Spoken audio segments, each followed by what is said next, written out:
Get bleeding in there.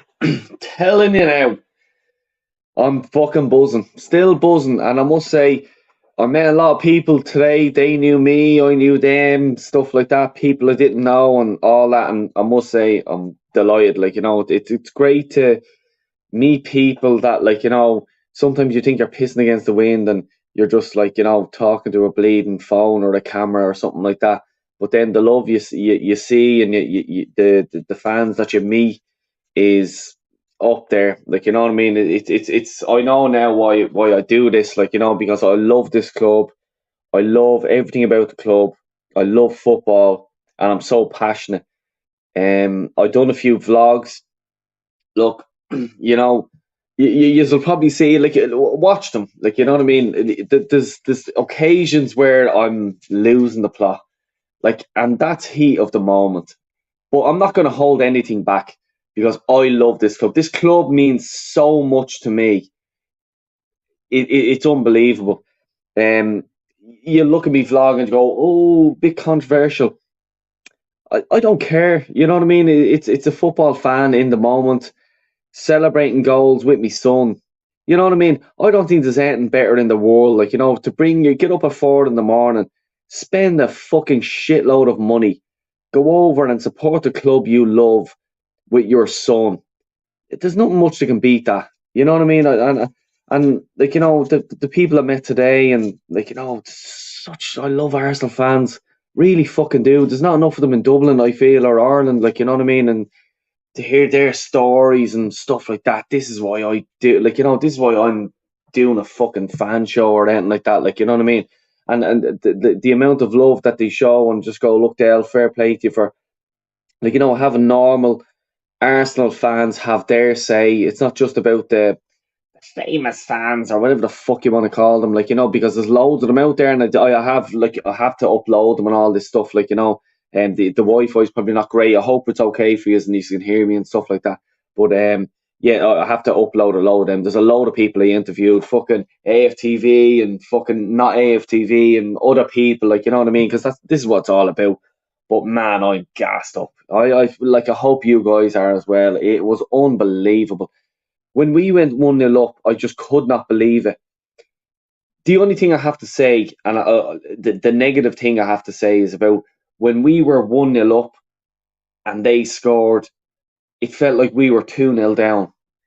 And I was just like, come on. I was trying to rile people up. I was screaming, I was shouting, I was doing everything, you know what I mean? Arsenal fans, we're sort of oh, should we be cheering because we're up on top of the league? Or, will we be embarrassed because, we're going to get the shit kicked out of us by fucking whoever next week? Fuck it. Why should we be? This is what I say, you know what I mean? But, I'm just so proud of, the way Arsenal, when they came back and the fans were a bit quiet, but they sorry, and the players just kept on going and kept on doing what they had to do, and getting a performance out there. It was hard because the Liverpool fans, I must say, there was a lot of them, and I'll tell you, they were very loud as well. And fair play to them, because look, at the end of the day, football's about supporters and the way that they go on and stuff like that. But I just want to read out a few comments here, because you know what? I've been disrespecting a lot of people that put in a lot of comments, and I'm going to start reading them out today, because look, this is what it's all about. Craig, big up, Craig. How you doing, pal? Del boy, big up, great win today. We keep moving on. Come on, you Gunners. Exactly. Look, Man City are a different animal. They're going to win the league. I'm not going to fucking pretend they're not going to. But look, let's keep going. See where we are. Could we get a result against them? I don't know. Del boy in the mud, buying merch and all. Yeah. Here, this is an old one.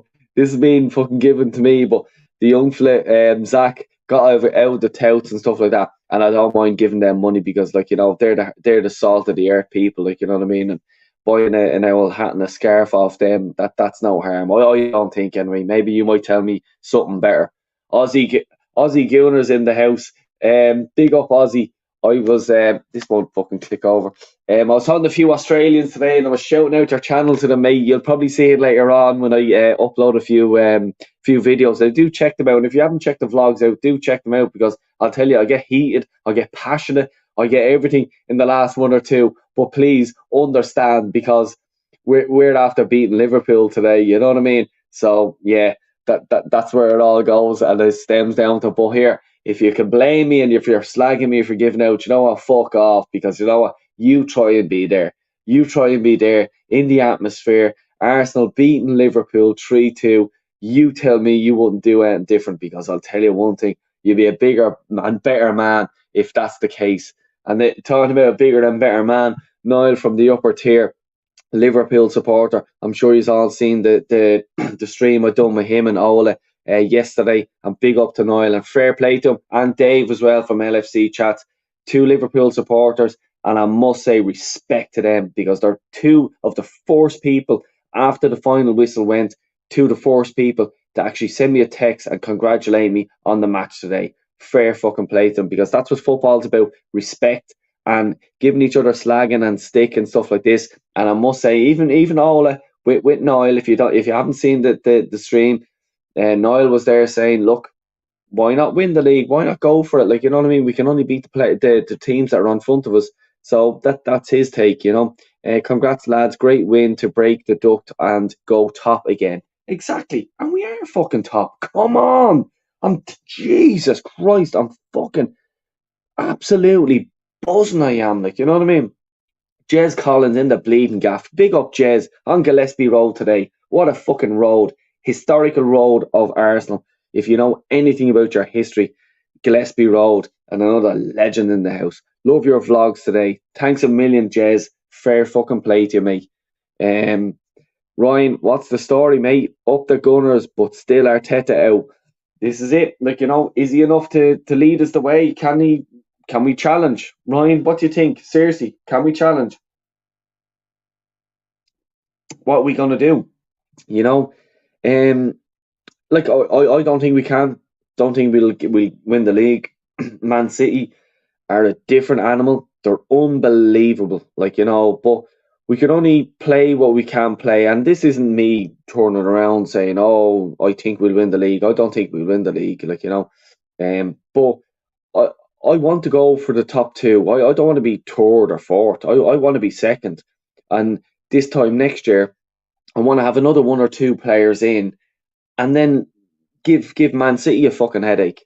You know what I mean? Because today, the fans, the players themselves believe in something. I don't know what it is, but they're fucking believing something, and they believe they can do something. I want to win something this year. If it's the Europa League, the FA Cup, the League Cup, or something, this team deserves to win something. To, you know, you're playing with, like, look, we all probably have done it. Like, you know, you've been in good teams. You go on a good run in a league. You win a cup or something like that. That this team deserves that. Like, I really do. They need to win something, like, because they deserve it. When Liverpool pulled them back 1-1, it was a fucking big kick in the arse. And the Arsenal fans, my opinion, didn't really help them. Like, you know, I'm probably used to other things. Like, you know, I just thought the Liverpool fans, when it went 1-1, I thought the Liverpool fans were a bit louder. There was pockets where Arsenal fans got a bit louder, but then it just died down again. And the Liverpool away fans, which away fans are always the loudest, like, you know, but they were always louder, you know. And for the Arsenal team to come back and just say, do you know what, fuck this, let's do it. And they did that. And that's what I have to give it to them. I'm fucking buzzing for them. Like, you know what I mean? It's such a fucking good win and well deserved. Darren Sullivan in the house, great performance, boy, and you deserve that after kissing the Everton game. Yeah, missing the Everton game. I know what you mean. Yeah, like, look, I spent a lot of money, I lost a lot of money and stuff like that, and between flights, accommodations, transfers, fucking all that shit, you know. But today, in fairness, this it was well, like, you know, if you told me you're going to miss out on the Everton game, but you're going to beat Liverpool, and the fashion that we bet Liverpool, I would have taken it all day long. because at the end of the day, I just want Arsenal to win. I love this club, and like, geez, I was so emotional in the crowd today, and people probably looking at me going, your man's not well." You know what I mean? And that's grand, because everyone supports Arsenal fucking differently. You might be able to sit down and cheer in your fucking brain. I have to do somersaults down the fucking turnstile, the upper tiers, the down tiers, the left, right tiers, everything like that. I'm so passionate about the club. And sorry about this. Look, come here. I'm in a hotel room here, so I'm just trying to balance shit up. You know what I mean? Great memories to make, pal. Exactly. Do you know what it is, Noel? Yeah, it exactly is. And I couldn't have been with a better person than with my son.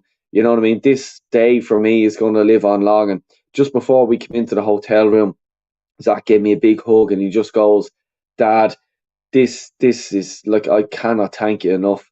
And it nearly brought a tear to my eye, like, and this is what it's about, like, father and son, and we both love Arsenal, and for him to give me a hug is worth a million dollars, like, you know what I mean. This is what it's about, like, I'm sure you guys and girls and everyone like that, like, you've been with a loved one, a grandfather, a father, or a mother, or something like that, and like, you've probably shared memories where you've been to football grounds and celebrated stuff like this.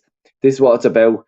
You know what I mean? And today, wow, like, as I says, memories making 110%, mate. I can't disagree with that.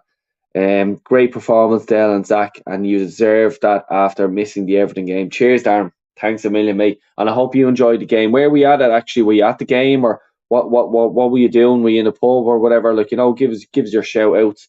Um, Seeing that ball hit the back of the net after a minute was a yes moment. Yeah, do you know what it was? It fucking was, and I couldn't believe it, because they were playing into goal that we were at, and I was just there going, like, is is that it? It's in. It's in. What the? Oh my god! We were bouncing around, hugging fucking Japanese tourists beside me, fucking Zach, everyone. Oh mate, it was brilliant. Really, really enjoyed it. Like, you know what I mean. But I want to give a big shout out to the old faithful here. The old faithful here. Look at him. New fucking microphone settings and all. What's the story, man? How you doing, buddy? Yeah, good, good, good. Listen, I wasn't expecting you to do a call in today because I knew you had gone over to the Emirates, and there's no way that you could possibly go all the way back to Dublin and do your show from there. So I know the settings are different, but the commitment that you showed, Dale, is terrific. The timing is perfect. I just got off a huge stream with another channel, Tony Claude Gunner. Big up to him. We were Big up, having a Tony, yeah. huge Barney at it with a Spurs fan, a Chelsea fan. We had another Arsenal fan in the building, and I'm going to say this right now. First of all, you know how much I love you. I've been sort of stretched around here and there, but you're always going to be my first, my last, my everything, as Barry White would say. We got it Fair together, play to you. and I mean, I try to do the voice modulation, but it doesn't come out too well, so forgive me for that. But yeah, I keep saying right now that it was a good win today. I will be honest and say that we did have a few moments of good fortune. I will say right now that Gabriel Magalhaes is one lucky sod, because I've seen handballs like that being penalised before and given penalties. So that was probably a sign that we needed. That was probably a piece of luck we needed, because you know there were times when Liverpool were coming back in, and given some of their issues, the fact that they were able to score 2 goals is actually some sort of credit to them. We played them at a decent time, though. I think they're lacking a little bit of confidence, but maybe they'll get back into it soon. But we were good value overall, and I think it's a well-deserved 3-2 win on the balance of it. But again, we're not going to get carried away. We've still got a long way to go. Not even 25% of the season. It's just 9 games out of 38. Bigger tests are going to come. We have to play Man City. We have to play Chelsea. But you know what? I'm enjoying the performance. And here's the thing. You'll remember when I would come on your show and I would absolutely be apoplectic after we would lose. Had we drawn or lost today, I wouldn't have been apoplectic. Because from what I've seen from this team, we're showing a lot of endeavor. We're showing a lot of fight. There is some semblance of unity going on. Um, Not because of Arteta, but in spite of him. I think the boys have really gelled together beautifully. I think, Jesus and Zinchenko coming in have brought a sense of solidity, and there is some unity in the team. Shaka has behaved himself for the most part, and it's all looking good so far. And I'm really happy with the fight we're showing. So there's no way that I would have been too angry with a negative result. But again, there's still a long way to go, and we still have to make sure we keep this going. And the most important thing, Del, we need to buy in January. No question about it. Because if we lose Partey, if we lose Jesus, we're going to be stuck up a gum tree. No question about it. Yeah. Like it is that way, and like Party as well today. There's probably I don't know what way the TV was sort of playing it, like, but I was watching Party as well today, and he got us out of a few holes today. There was one or two balls where they were trying to bring in through the midfield, and if he wasn't there or he didn't intercept, we were in big trouble. Jota would have been on a few of them, Salah as well, like, and you don't want them guys coming onto these true balls from midfield, like, we would have been in big trouble today. And it's like, I'm sure we'll have a look at this when the dust settles, like, what if Partey wasn't there, or Shaka, or like, for you today, looking at it on the TV, who was your man of the match? Like, who stood out for you? I know who stood out for me, but I just want your sort of opinion on it. Oh, that's a good question. I mean, it's hard to say. I mean, I remember doing a watch along today and saying that the biggest matchups would be Martinelli against TAA, because it is fair to say now that TAA is completely out of it as a defender. His man marking is awful, and he was clearly, out of position for at least two of for both those two goals. And Klopp showed that he had the ruthlessness to take him off at halftime and bring on Joe Gomez, who tightened things up. Martinelli looked absolutely amazing. Don't get me wrong. For me, though, it would be Thomas Partey. And the reason why I have him slightly up over William Saliba is that, again, Saliba showed that he reads the game beautifully and has the ability to, get the team out of some difficult situations. But Partey, as you said, Del, he got us out of a few holes, and he's the one who links the defense and attack beautifully. He allows Xhaka and Odegaard to some extent to do their thing, and the creative players can just go forth and conquer, if you will. So if it weren't for Partey, we would have been in a few holes, and I would have him as my man of the match. And he's underlined again how important he is to the team, and if we lose him to an injury, we will be up the river without a paddle. So we need to buy in January. And I think, first of all, good evening to the two gentlemen below me, Mr. Bartholomew, Mr. Collins. How are you both, sirs? Yeah, all good, mate. How are you? Good. Yeah, can't complain. Arsenal have won. We're top of the league. I'm a happy chappy. Warren, I hope you're well, sir. Sorry, man. No, I was talking to Warren. I was just asking how he is. No, I'm okay, thanks. Can you hear me? Loud and clear, sir. Loud and clear. And all right, mate. Yeah. Go ahead, Manny. Sorry, go ahead. Yeah. So for me, Partey is my man of the match, but only by a little bit much. And I'm going to now throw this question to you, Del, and both of our fine gentlemen. We definitely need to buy someone in January to sort of act as cover for Partey, because we need a good central defensive midfielder. I don't know for how long El Neni would be injured. I do not really think that Sambi Lokonga will be a short-term or long-term solution to the problem. He may do enough to just get by, but I don't see him being able to have that much of an impact on the game as Partey would do. So who would be your choices in January to buy to be good cover for Partey if we really need one? Would someone like Ndidi from Leicester be a good shout, or Douglas Luiz from Aston Villa? What do you gentlemen think? Maddison.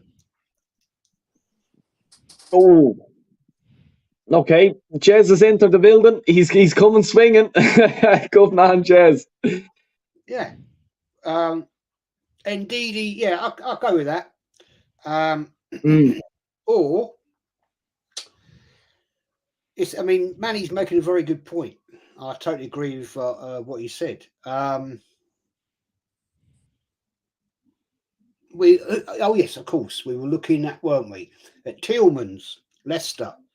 But I have to say, when I watched Arsenal play Leicester when we beat them 4-2, I was very under-impressed by Tielemans. Now, whether that's just because he's playing in a poor side now, and they are very poor, let's get it right. And he wants out because he can see it's going sideways at Leicester right now. But I'd go in for Maddison, I'd go in for Ndidi, and I'd go in for Tielemans. and see what see what we can get out of that mix. I think the most likely would be Tielemans, because I think he wants out. I think he's made that quite clear, and it's all going sideways, isn't it, at Leicester? They are poor. They are very poor. So yeah, I think that's my answer to that one, Manny. Well, like, Jez, I don't know if you just heard me there. Like, I think with Partey and in that sort of position, we're very we're an injury away from disaster. I think, because by just looking what I seen in the game today, he closed down a lot of that stuff that let's say the mistakes that we made last season and previous seasons against Liverpool and other teams as well. Like, what did you make of the game today? Just on a sort of a general itself, what did you make of it? Well, I thought it was a very collective performance. Great start. Can't ever want to see a better start than that. I mean, Martinelli for me today was on fire. He was my man of the match for sure. Closely could have been followed by Saka, although Saka does at times frustrate me in some of the things he tries to do. I just wish Ben White would overlap him more to drag off defenders, to drag defenders away from him. We've seen when he does do that, it does work. I was concerned when Ramsdale went down. Was that mind games because he was out of position? I don't know. But when I saw that, I thought, oh no, if we've got to bring on Tina Turner, that's game over, man. Against Liverpool. All right, Liverpool at the moment are pretty poor. Let's be honest. They're nothing on the team they were 2 seasons ago. They sold the wrong player. They should never sold Mane. I mean, when I saw Tomiyasu going to be at left back, I thought, oh my days, what's happening here? But fair play to Mikel Arteta. He did the right thing and I can't knock him for it. And he pocketed Salah to the point he got binned. And that says a big lot. Salah, I don't know where the real Salah's gone, but at the moment he's shocking.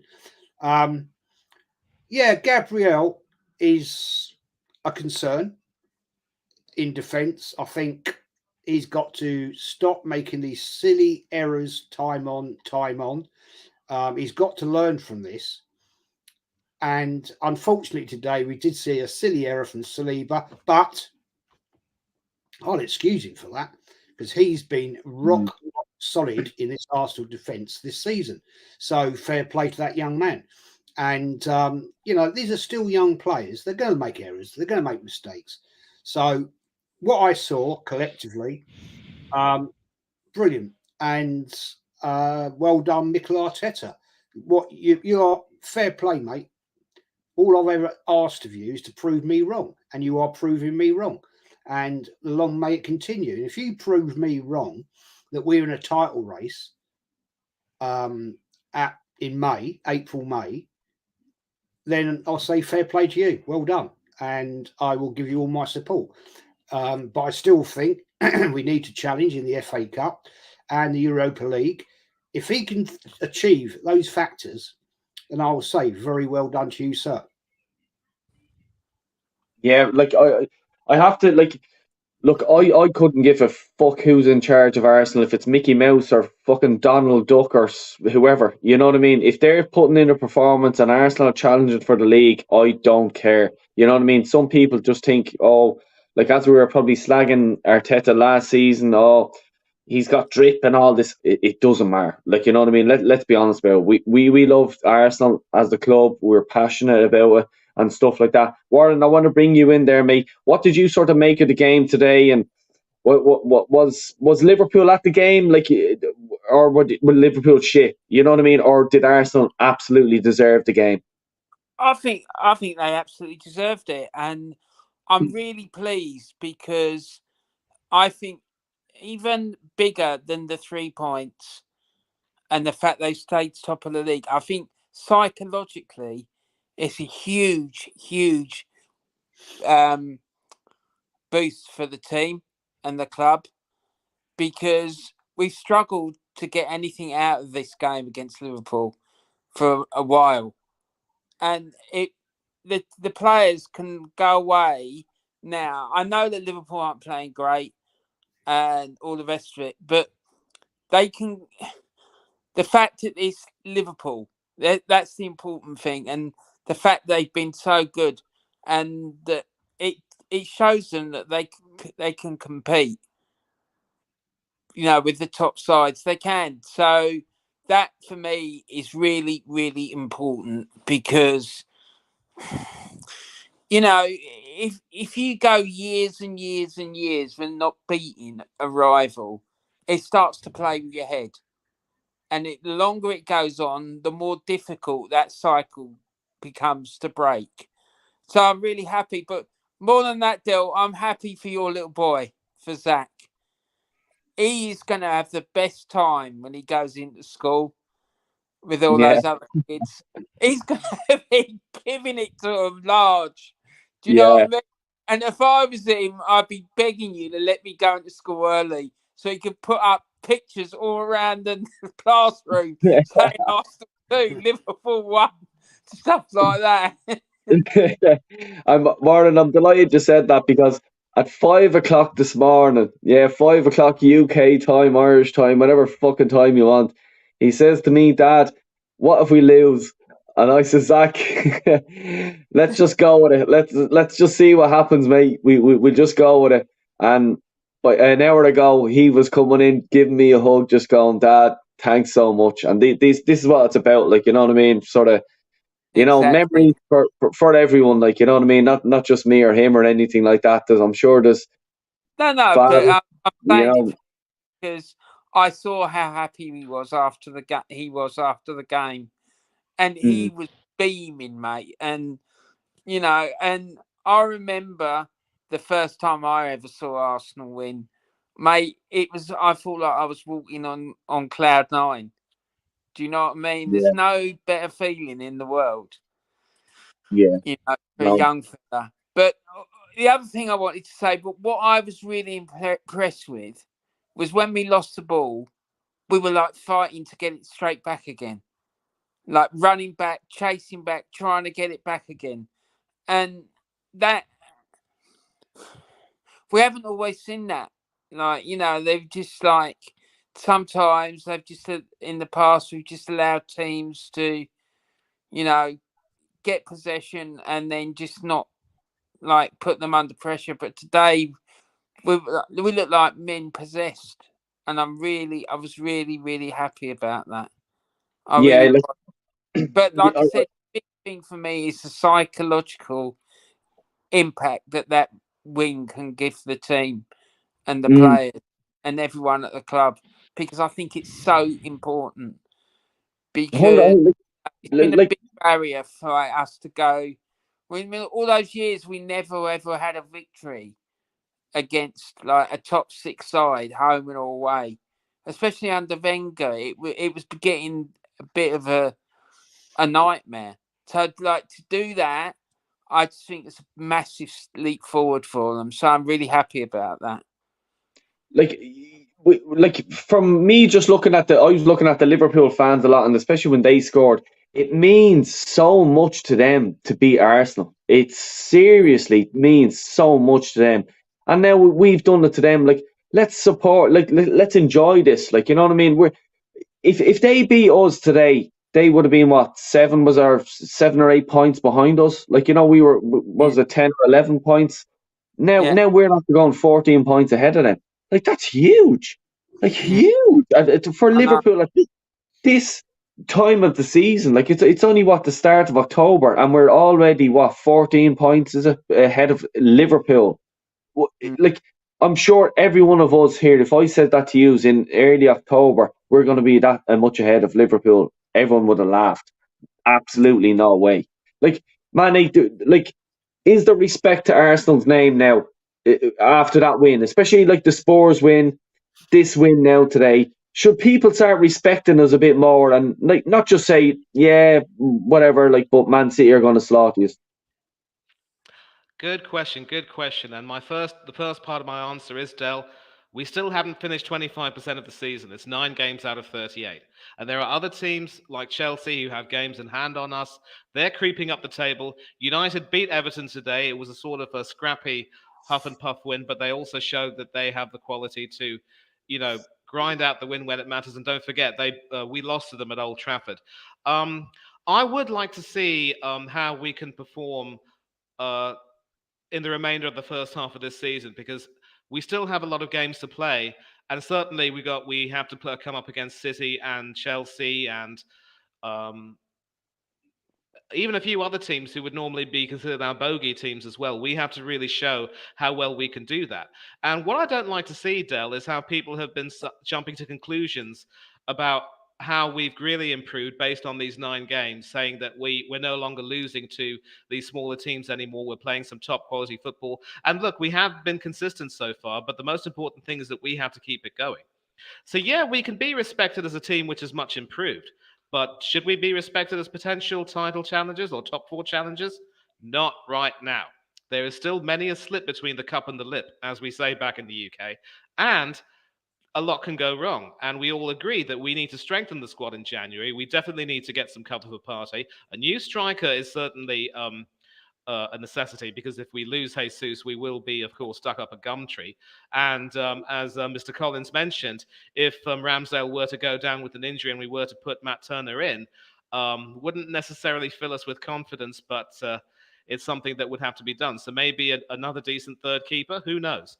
But with regard to respect, let's just respect that this team has somehow been able to evolve in many ways. It is a lot more cohesive. The players are playing to the system that Arteta wants them to play. Arteta's doing what he needs to do.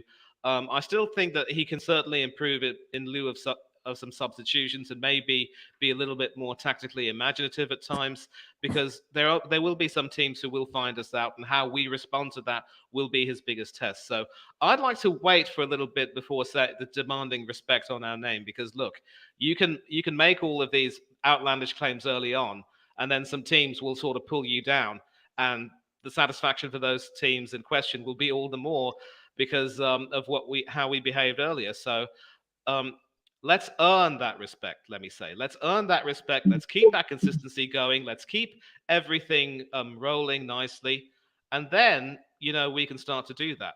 The biggest teams, mind you, wouldn't want to demand respect so early. They say, we're going to keep doing what we're doing, and then you respect us. Simple as that. Well, I think you've got to make a reflection on that, Manny. That Arsenal are the third biggest football club in English football, so they should automatically command respect. We've won more stuff than, apart from Man United and Liverpool, and you can say Chelsea, because they've won European Cups. We haven't. But I think you have to make the respect that Arsenal deserve respect for the fact of what they've won in their whole history. Fair enough. All right, we've been crap for the last, let's say, 16 years. But every team, that has happened. Manchester City went through that for 30 years, as did Liverpool, without winning a title or anything. This is the longest in Arsenal's history that we've never won a league title. So I think Arsenal command respect, and the fact that we're actually now starting to play some decent football, which has been a long time coming, and it's been long what the life of a lot of us here in the chat and that do these vlogs, these YouTube, have been asking for. So I think Arsenal command respect because of that fact. And I'm going to stick my head above the parapet. What I'm seeing right now, I'm loving. That's all I've ever asked for. I've never ever wanted anything better from Arsenal than to compete, to challenge, and we're challenging. We're top of the league, and long may it continue. And you guys know here, I never had any faith in Arteta. He's proven me wrong. And if he proves me wrong, then I'll say I'm wrong. Fair play. And that's all I ever want from Arsenal Football Club. The players at the moment are playing with passion. They're playing for the badge. And that's what we as Arsenal fans, that's all we can ask for. So, yeah, I think teams like Liverpool, Man City, Man United, they do respect Arsenal. Probably at Tottenham don't, because we all hate Tottenham anyway. But right now, Arsenal are a team to be scared of. And it proved that today. Liverpool's defence were crapping themselves. Alexander Arsenal, Alexander, you know what I mean? Yeah. He was twisted inside and out and pocketed. And he you can see after about 5 minutes, he thought, Christ, I don't want to play anymore. Yeah. 100%. Yeah. So that's my point, Manny. But respect to you, mate, for your comment. Fair play. Thank you. No, that's a great point there, Jez, because Trent was just the first 5 minutes. He was just there, get me out of here. I don't want to play. Don't want to play. This guy is just going to kill me, and he absolutely did. You know, it's like Warren. Is it Arteta's tactics, or is it the players coming together, going, "We have a team here. Do we do it?" Or what's your sort of thought on, we were all sort of Arteta out probably this time last year, and it's even the Arteta ins were probably, a few of them were saying this guy's not the manager. And I was talking to a few of them today, and he has changed their mind. What does it take for you to sort of change your mind if it hasn't been changed already, Warren? What about Mikel? Yeah. Are you giving him his dues, or what's your sort of thoughts on him? Look, for me to give him his dues, he needs to win a title. Simple as that. Or to be challenging up until the last game of the season. Because I've got doubts that he's capable of doing it. I just don't trust him. I mean, today, what I'm talking about, he is capable of pulling off absolutely crazy decisions. Today he got away with it. The business of playing Tommy Yasu at left back when he's got one of the best left backs in the world sitting on the bench. He got away with it because it worked. But what if it hadn't have worked? Was that not brave of him to do that, Warren? The first time he's done madness like that. He did it in that Europa League semi-final. I think it was a semi-final when he took Aubameyang off when we needed a goal, and he brought on Willian, who hadn't scored for something like 4 or 5 months or something. And this is what I'm talking about. I don't know whether he has he's trying to be too clever, or what it is, or why he does these crazy things. But this sort of thing, it could, if it goes wrong, then it could cost him massively. Like today, if that thing with Tommy Asu hadn't have worked, and Salah had absolutely destroyed him and scored a hat trick, then we'd be all having a much different conversation, and we'd be in a lot different mood. But thank God it didn't happen, and it worked. But the next time he tries to pull a stunt like that, it might not happen. So that's why I don't necessarily trust him, and why I think. And the other, sorry, before I say about that, the amount of money that guy has spent, and it's the amount of time it's taken to us to get where we are, we're looking like we could go. Yeah, because we've only played 9 games, right? But the way he's treated different players, like Guendouzi and and compare that with way he's treated Xhaka, I'm sorry, it's just not acceptable. It isn't. I'm a big Union man, and I'm telling you now, if he pulled a stunt like that in the workplaces I've worked in, we would have been out. We would have down tools and walked. Do you know what I mean? It's just, it's not on. You can't treat people like that. And for me to like say, yeah, I'm backing him. I want to see him winning the title or being in the running to win it up until like the last day of the season. Because I don't trust him. I think he's got these things in his head where he just does crazy stuff, and it could end up costing us. But what would be an acceptable season for you this season? What would be an acceptable season for you this season? Minimum finishing in the top 4. Warren, can I just want to make a couple of comments there. You have to give Arteta license about when we had Willian. Mm-hmm. Fact, I know this is fact. When he was signed, mm-hmm. in his contract, he had a minimum game clause. Right. He had to play 32 games. And that's fact. And I know that is fact. Mm-hmm. He had to do that so he didn't break the contract. Mm-hmm. Then Willian was gone. Mm-hmm. Whoever did that deal was an absolute idiot. Right?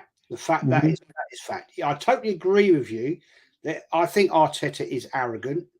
I think he likes yes men, but Aubameyang was a problem disciplinary wise at Dortmund.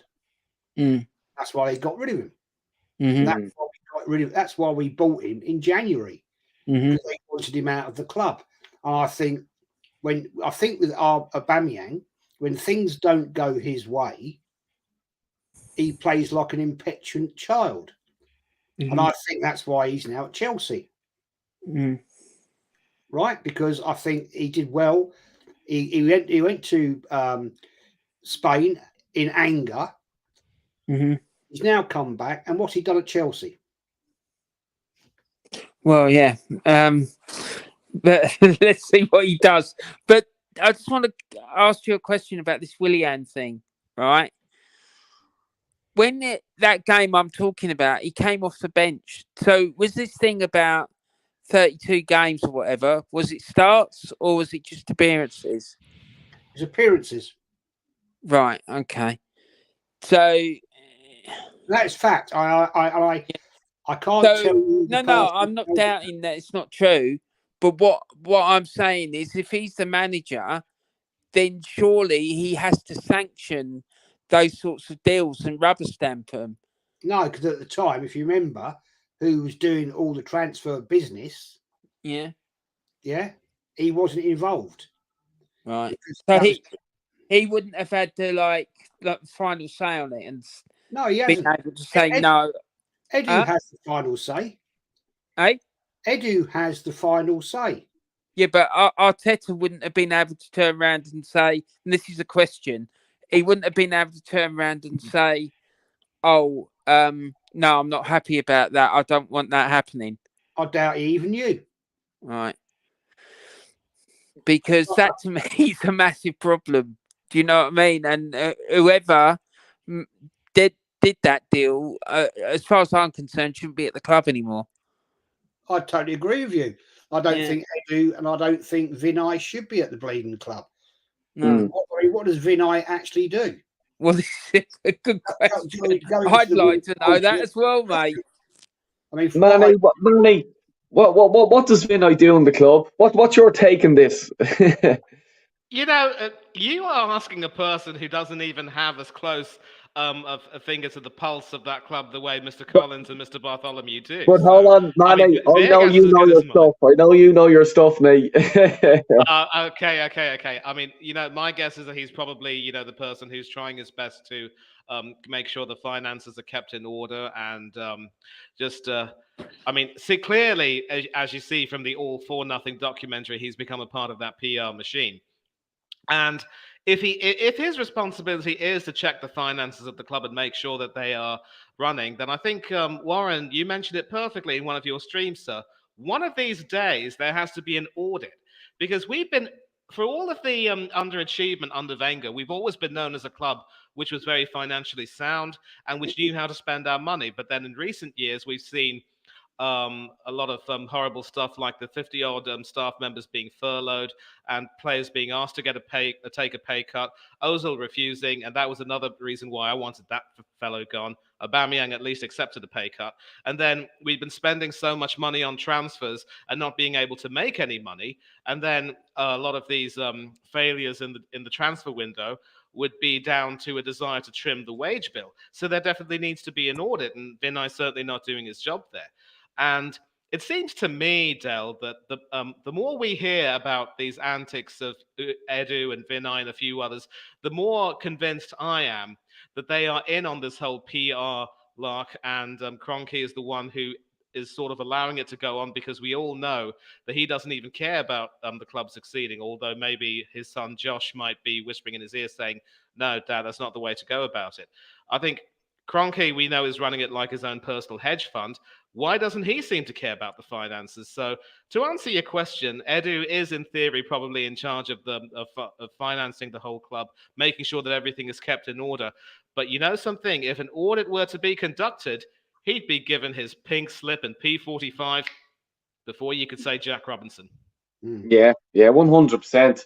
But can I just say something? I mean, what you just said, Manny, about the finances and stuff like that, and that about there being an audit.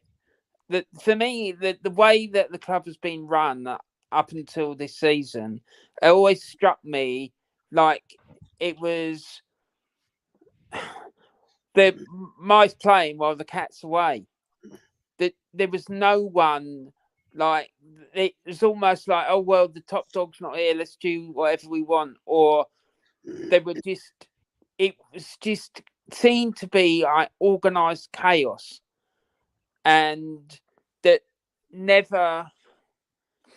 There was no sort of overall control of it. It was just all these people just doing whatever they wanted, and there was no sort of overarching strategy or no sort of anyone controlling it or whatever, so, and that really annoyed me, because I got the impression that Josh and his dad just didn't really care about it.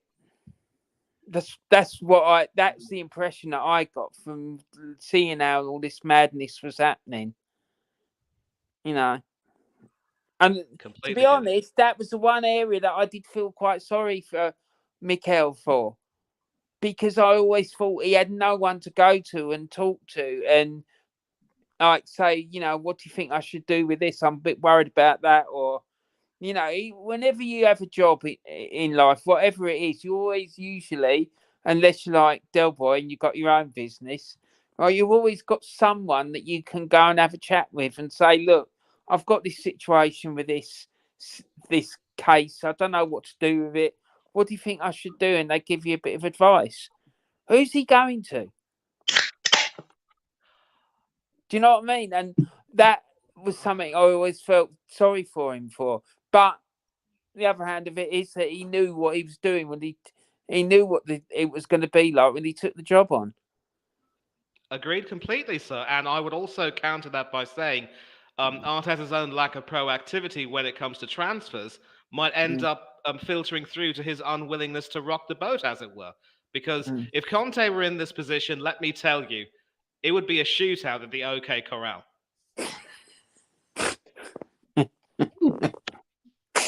let's let's just sort of come back here, rein it in a bit. Like, let's say, I suppose you've mentioned Conte now. Jez, is there another manager that could have been doing a better job than Arteta is now?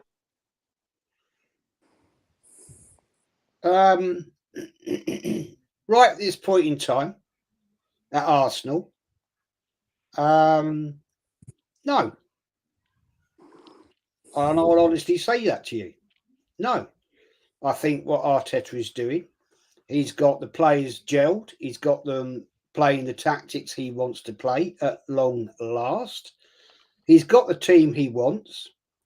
So, yeah, I mean, I've always wanted Simeone because that guy's an absolute beast of a manager. I was asked earlier on, would I take Klopp? No, I wouldn't take him at all. Would I take Brendan Rodgers? No, I wouldn't take him at all. Then I had somebody ask me, would I take Thierry Henry? No, I want to keep every legend of Arsenal Football Club as far away from management at this football club forever. Because I would never, ever, ever want to see them fail. That would be disgraceful. So I don't want that. No. Would I take? Somebody asked me, would I take Pep Guardiola? No. At this point in time, I have to say, hand on heart, Mikel Arteta is doing a fine job. We can't deny it, can we? Any of us? We're top of the league. Albeit, we have an understrength squad, which I think is a big mistake by Edu, and I will blame Edu, Arteta and Vinay. They needed what we need to do. They didn't do it. They didn't fulfill it. We're going to go into a World Cup very shortly in, 3 weeks. And if we get some of our key players injured in that, we are in deep crap. We know how inherently difficult it is to buy top class players in January. You might get a player that a club wants to get rid of. I go back to point in case Aubameyang, Dortmund. We got him in January because they wanted him gone because of the fact that he was a player with disciplinary issues, and the manager wanted him out, and we got him. And sorry to say it, he proved it once again. He down tools at Arsenal, and he had a shocking season, and then we sold him. And much as I admired Aubameyang, he had to go. He wasn't going to play for Arteta. They clearly didn't get on. This supposed tweet that's gone out, that's been leaked, I don't know how truthful that is, and I don't really care. But it is what it is. Arteta, in my belief, is an arrogant manager. But if he gets a tune out of all the players and they challenge for trophies, they challenge for the league, then fair play to the man. I don't know him personally, but I don't like his attitude to management. But everybody manages people in different ways. When I had my business, I managed people in different ways. They're all individuals, and you have to become cute to individuals. You have to get to know them. You have to understand them. And you might have one guy who's very nice. You might have another guy who's a complete arsehole, but you have to manage them. So we don't know what these players are like. None of us know them. None of us meet them every day and talk to them. So we don't know what he's got to deal with and what he's got to deal with around him. So, at this point in time, no, I'll take what he's doing. If at the end of the season we end up in 6th, we're out of the FA Cup in the 4th round, we don't qualify or make the quarterfinal, semi-final of the Europa League, then sack him. That's it. Yeah, that's right. Yeah, that's fair. That's a fair enough assessment. And just to answer Lenny's question here, who's that hiding in the dark? I think I know who's hiding in the dark. He's some fucking Wexer there. His name is Kyle Walsh. What's the bleeding story? How is all keeping mind? Everyone okay? All good, man. Hope you're well, We're all Carl. good, mate. All good, Go on, Mr. good. Walsh. Go on, good. I had a wedding during We'll the start weekend, off so with. I'm a bit under the weather, but sure, I'll be okay after today's win. Beautiful. I thought. What did you think of the game today?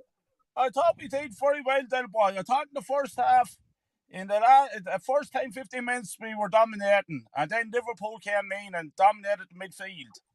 I could see him get back into the game, so I wasn't surprised when they equalised. But it was a great time to score the second goal for Saka before half time. And then the second half, I thought we dominated the whole second half. I thought we were by far the better team. It was a great result. There's egg on my face because Arteta is proving me wrong. But I've always said I'm here to be proved wrong. Certain players are playing extremely well. Xhaka is like a new player. Tomiyasu was exceptional today, and I'm not the biggest fan of Tomiyasu. Ben White has had to play very well over the last few games. So overall, Arteta's doing a fine job, but let's not get carried away. It's only 9 games. I still believe that if we get 2 or 3 injuries to 2 or 3 key players, we could struggle. And as well as that, the World Cup is coming up, and that's unfortunate because I think that's going to spoil the season. So there's a lot of football to be played yet, there, boy. But at the moment, we're doing great. It's brilliant. There's egg on my face, and I've no problem with that. That's all I've ever wanted. And it's great that we went out and bet Liverpool. Because as I said last week on your show, it's okay going out beating Spurs. Now let's go out and beat Liverpool. We've done it. We've done that. Let's move forward. Yeah. Like I have to say, like I was out last week with my mates before the Spurs game, and they says, Del, you have to be Arteta in now. And I was to say, well, we had a big chance against United. United beat us, so why should I be Arteta in? And I says, we've 2 games coming up. They're huge games: the Spurs game and the Liverpool game. I said, if we get 4 points out of them, I'll be very happy. We're after getting 6. Mane, are you still Arteta out, or what? Why are you not Arteta in? So you answer me question. Let me first of all offer some acclaim to our good friend Darren Sullivan and paraphrase him. I've changed a little bit from Arteta out to jury's out, as he would say. Oh, And nice. I've just been on a stream with Tony Claude Gunner TV. Big up to you once again. Jez, you've been on the stream as well, so I remember that. And I was quoted as saying that my predictions for the top 4 this season would be City, Chelsea, Manchester United, and Arsenal to be in the top 4. So that is a sign that I am starting to warm to him.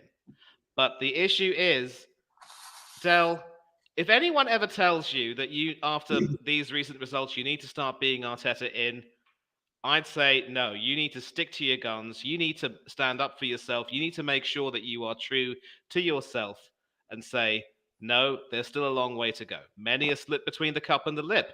Mr. Walsh has said it. We get some injuries, we're up a gum tree. There's no denying that.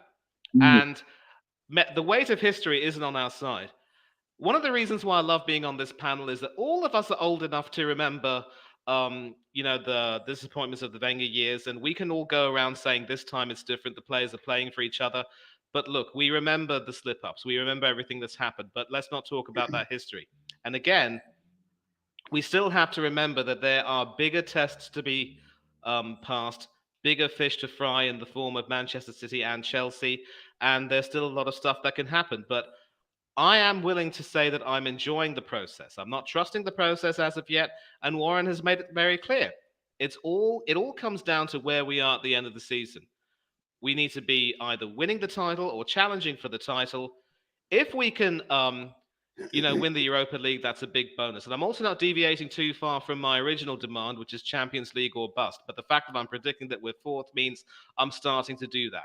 But again, it has to be a process. We still have to make sure that we maintain the consistency. We still don't know how we're going to do. And that is one of the reasons why I cannot allow myself to get too carried away. And if you have seen Tony Claude Gunner's streams, he is someone who loves to bring about the positivity, and I absolutely adore the fella. We've had some terrific discussions.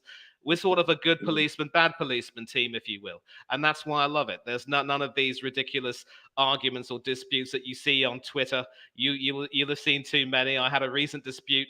Not too recent dispute with a former rugby union international who called me deluded.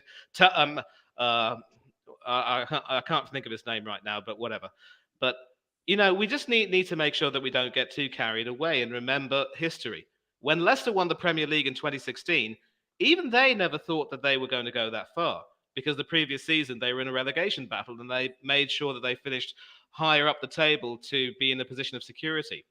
With every win under Ranieri, everyone was talking about how well they played, how the system worked beautifully, how the unity in the squad was so wonderful.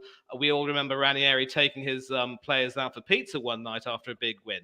But even they never considered that they were going to win the league until near the end of the season, when they realized that they had passed all of their big tests and said, you know what?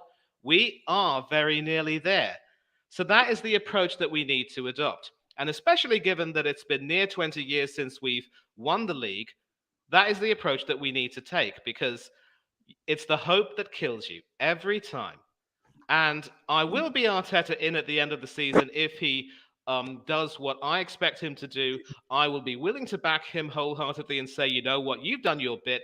If you are willing to make sure that you keep building on that and make sure that we do get slowly but surely get back to where we are supposed to be, then I am willing to back you now. But until then, I'm not necessarily Arteta out now, but I will say I'm not Arteta in by any means. Jury's out, and for now, I'm still here. If Arteta don't get top four, or like what Jay said, don't get Europa League or a cup, he has to go as simple as that. I was on Stephen Featley's show there earlier, and we had an Arsenal fan who's 29 years of age, and you know what comment he made? He said that this current Arsenal team is the greatest Arsenal team in history. We had a 29-year-old came on and made that comment. You're fucking joking. Just goes to show what kind of fucking clowns there is, don't it? Oh, Jesus. Well, Warren, what do you have to say to that? Sorry, mate. What do you have to say to that comment that Kyle just said there about a 29-year-old I saying? just think it's ridiculous. I mean, it's crazy talk, but we've had this ridiculous, outlandish comments since probably even before Arteta arrived. So it doesn't surprise me. Do you know what I mean? It doesn't. It's just, and I get sick of talking about it because people got their opinions, and that's fine. But to make ridiculous comments like that,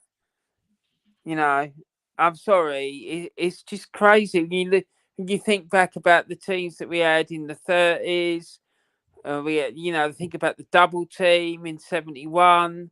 You think about the 89 team, the 91 team, and then all the sides that Arsene Wenger had, and then to turn around to say that this one that hasn't won anything except for one FA Cup, which they fluked.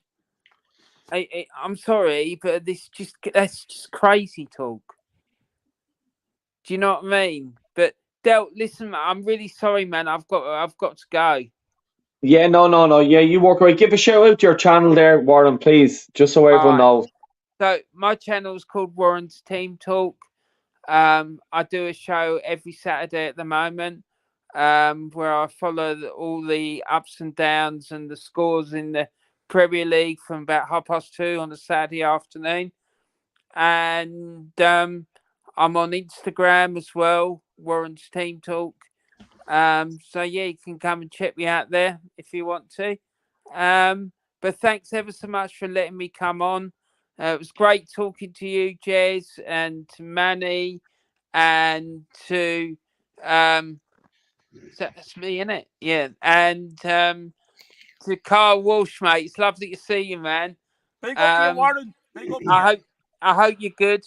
And yeah, mate, those vlogs you did today were epic, mate. I'm really happy that you and Zach had such a great time in London. Cheers, mate. Thanks a million. They're not done yet. Trust me. I have a few more to get out. All right. Take care. Have a great evening, everyone. Cheers, buddy. Bye. Have a good night, sir. Thank you. Cheers. Bye. Bye.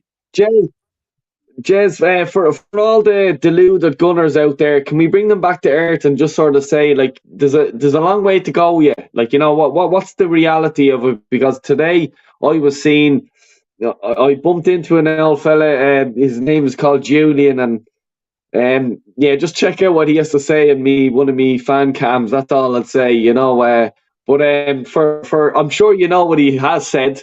But like, you know, some people need to cool the jets, relax, because there'll be a lot of fucking egg on the face, as Kyle Walsh said there. And what you have to say to them people through experience of knowing Arsenal and, like, you know, what the way leagues go. Chill back. We've been there, done this. I mean, let's put it in perspective. When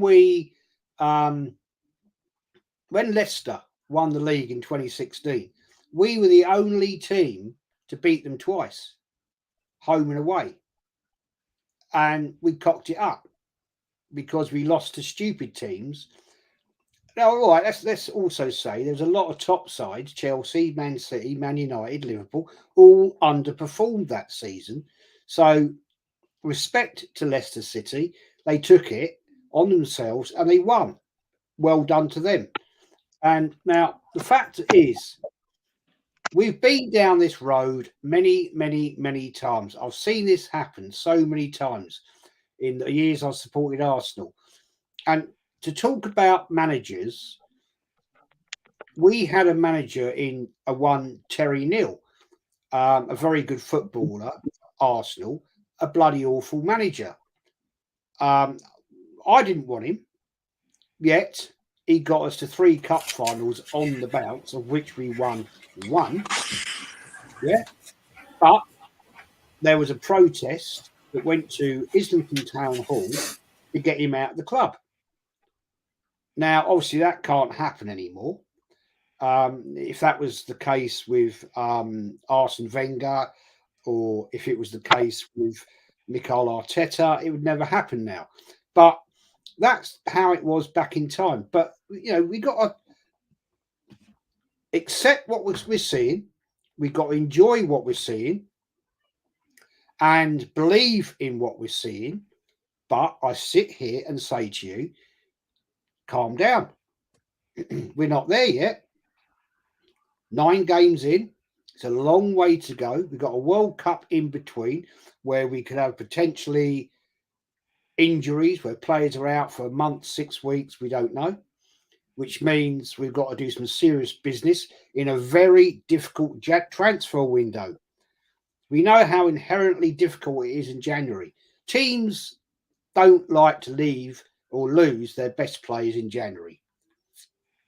They need them. So, not seeing that one. Regard to Mikel Arteta currently, well done to you, Mikel. You're doing an excellent job. You've got the team rocking and rolling, and I'm behind you, because all I've ever asked is for Arsenal to be successful. And I'll make this point. No one person is bigger than the club. What we support is Arsenal Football Club. We support this plastic badge, which is a pile of crap, in my opinion. And why they took that off, the correct badge is a disgrace. It was to stop people abroad being upset. Well, I don't go with that woke, weak mentality. Yeah, we've been around since 1886. We are a very proud and strong club with respect all around the world from other football clubs. So sod all the little fake, weak, wet behind the ears little people who want to make out they know about Arsenal, like this absolute idiot that I saw, Manny, on Stephen's show. Yeah. What an absolute plank. Absolute plank. He knows absolutely nothing about Arsenal Football Club. To make a stupid statement to say this is the best Arsenal football team. Are you having a laugh? You clearly have only been supporting Arsenal, that kid, bloke, he's an adult, for a very short period of time. If you never beat the games at Highbury when you had the likes of Liam Brady in the 70s, Alan Sunderland, Frank Stapleton, icons, and having the wonderful, wonderful games to watch with Dennis Bergkamp, Thierry Henry, Patrick Vieira, Overmars. I could go on and on and on. I could go to you to the late 60s, where I saw the likes of John Radford. Yeah, all these iconic Charlie George, people like that. People I was very lucky to meet back in time. So don't have these. I won't accept, and I can go into rants, and I have done, but I don't anymore, is the fact that you get these absolute arseholes who want to sit there and tell me this is the best football team Arsenal have ever had. You having a laugh? Really? Then you clearly, mate, whoever that idiot was, has never actually watched Arsenal for very long. Because you obviously clearly need to go and watch my channel to learn the history of this football club. 100%, Jez, because like I have to 100% agree with you, because like even today, like you'll see in me few videos that I throw out about a few proper Arsenal fans, and then you see a few fucking mall heads, I'd call them. Kyle will probably know what that means, like, you know what I mean, fucking idiots. And like you know what I mean, like I'll call people out the way it is, like, you know, you like it's not Arsenal today. It was, how did this club become who they are today? And it's because of the people that Jez just mentioned there. It's your Liam Brady's, it's your Bastons, it's your, you know, David O'Leary's, it's your you know, go back in time, look at the history of the club. That's what it's about. It's not about today. It's not about tomorrow. It's about how this foundation of a club was built. Arsene Wenger even said it. He says to build a club, you have to have the foundation. If you don't have the foundation, the fucking building will fall down. And trust me on that. The building will fall down if you don't have a foundation. You know what I mean? And for these fucking arseholes, and I'll go up to them, and I'll be going up to them the next fucking at an Arsenal game. And I've no problem with that. You know what I mean? Don't be calling the likes of Jez Collins, me, Kyle Walsh, Mane, Prince Floyd, or you, Stephen. Anyone like that, plastic fans. Every one of us deserves a say in this club. We support this club the way we want to support it. If it's sitting at home in your room fucking watching telly, that's grand. There's, like, you know what I mean? Some people cannot go to games. Some people travel fucking hours and hours and spend money and money and money to get to this fucking club to watch it. They're no better than the man that's sitting at home watching them, supporting them. You know what I mean? This winds me up. You get fucking idiots who Jez is talking about. I don't know about it. I don't want to know about it, and I don't want a thing on my channel, because it's disrespectful to people like us that actually love this fucking club. You know what I mean? Stephen, sorry mate, I just seen you in there and all. How are you doing? I hope you're doing well. And what you make of the game today? Stephen, can you hear me? Yeah, you can hear me. Yeah. If I had any flu-like symptoms from yesterday's flu jab, that's definitely gone now. I will say that. Really good performance by the lads. By the way, the comment was that was made. That was on someone else's show. It was just someone reiterating the comment from someone else's channel. So otherwise I would probably just block the guy for trolling. Like, because to be honest, I was hoping to get an Arsenal education first. But it does wind me up.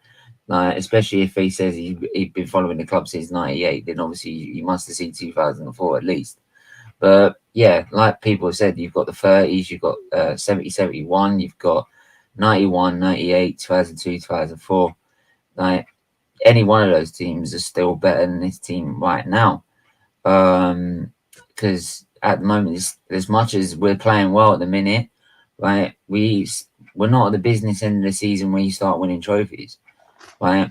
And yeah, of course, with every game that's passing, with every big test we're playing against, and no matter if Liverpool have been poor or not, it's still been a big test for Arsenal. I mean, the last time Liverpool were playing poor was during the season with no fans, as we'll call it, where they were losing most of their home games, and yet when they played us, they still turned us over at our own ground, when most people looked at us and probably thought we could have probably had a chance in that game. So the fact that we've managed to capitalise on the team playing poorly was really good.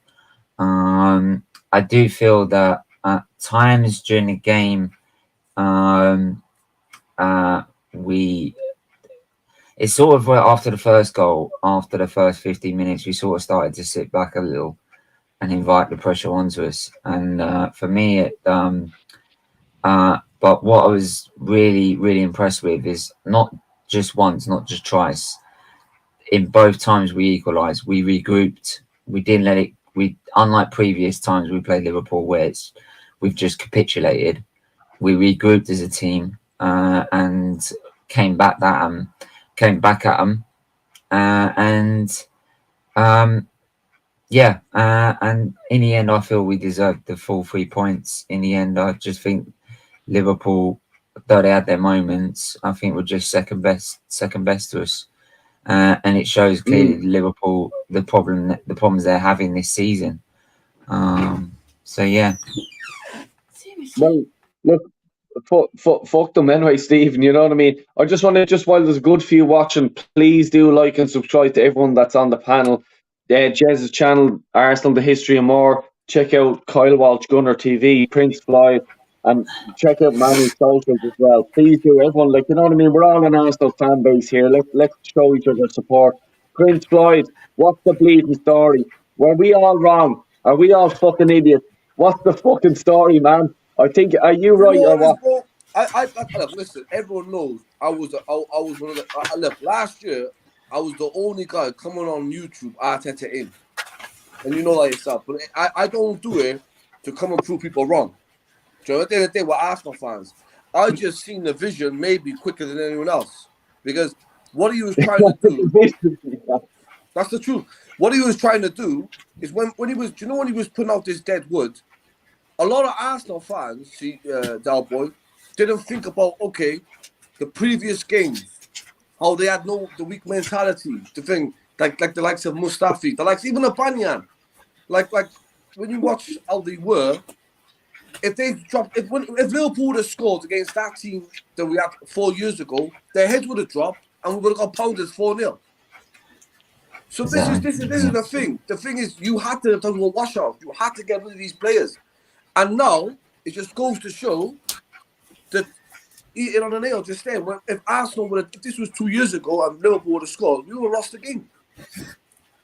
But Arsenal this season, for some reason, they're not like me. I'm not here to prove people wrong. Even on my attitude, I'm not here to say you're wrong. That's childish. You know, a lot of people now are just coming up on bandwagon saying, "Oh, let's think." But I'll tell you, this season we should take game by game and see what happens. I'm not saying we're going to win the league because obviously you got to look what's in front of you. But what I am going to say is, like, we are going to have a good season, because when you beat the likes of Tottenham, it was a pressured game and there's a local derby. Then a week later, you got a chance to go top again, and you're playing in Liverpool. Look at all the pressure that this young team took on today, because they thought, people were thinking, if we lost against Liverpool, oh, that's you, Arsenal done. You've been top in a few weeks. You've had your season is done. But they went out there, won the game, and went back to the top of the table. So I just give them credit for that. Because there was a lot of pressure on us today. Tottenham won. Man City won. Man United won their game. Obviously, we played before them. I'm just saying the teams before us played and won their game. So in a way, it's take game by game and let's see what happens. But the league, I'll be honest with you, even you all know, Jez knows, Jez and me and Jez, Jez knows how deluded I am. I'll say the title's a big ask, but let's see what. You met me in person, the Del Boy, so you know how deluded I am. So I'll say title, the title. Let's just pick game by game. I'll tell you what. Can I just answer you, Prince Found there? You know, I might get called out on this, but I'll tell you now, I'm sitting here and I've got a very, very positive feeling about this. I do. Yeah. Exactly. I've got a positive feeling that Arsenal can actually pull it off. I do. If we can get in a couple of more players signings to strengthen the side, because we have a weak bench, we've got to admit that. You know, we need to strengthen that. And I think Edu and Arteta, with the current positivity that we're seeing from the club, will do the business in January, or I hope they will. And yeah, I'm bigging it up, man. I'm like, yeah, I think you can do it. I will also say is and everyone knows my position, and for me it's about consistency for me. And I did back Wenger towards the end of his time at Arsenal because he was never getting us towards challenging for a league, and only getting top four. So for me, if I didn't back a manager for only getting that, I can't really. How am I supposed to back a manager who was achieving less? But I can't deny what I'm seeing right now. And at the moment, with games like today, you're seeing Arsenal have turned the corner. And for me, though I still feel that there's a long way to go for me to be completely proved wrong. But at the moment, it's like Jez said earlier, you've got to look at it and put your hands on and say Arteta is doing a fantastic job and right now. And I've always said this, as much as I've had my difference of opinion with the manager and everything like that, throughout 90 minutes, I'm always going to back the team, and I'm always going to give praise to Arteta when he's done well. I'm always going to give criticism when he's done poorly. And at the moment, you can't deny a bit. Apart from that one little blip against Man United, he's been pretty much faultless throughout most of the season. You can't ask anything more than that. The best start since 07, 08. So there you go. So and last time we did that, we were challenging to around about February. I still feel we might need a season or two to get the players in to be able to then go at Man City properly and challenge for the league.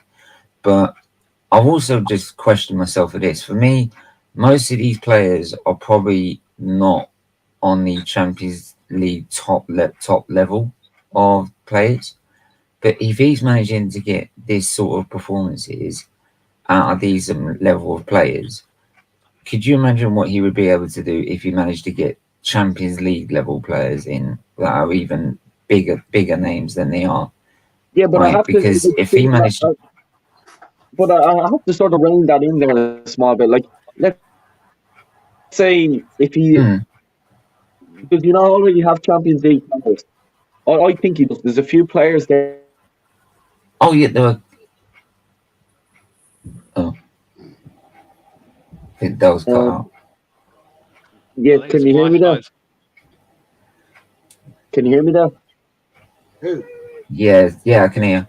No, can anyone hear me? Sorry, it just cut off there. Sorry, I just want to hit on what Alan's sort of saying. I just want to ask Kyle Walsh this question here. I'm not going to lie, Arteta has changed the mentality this season so far. Has he changed the mentality, or has it been that the players that Arsenal have brought in, have they changed it? What's your opinion, Kyle?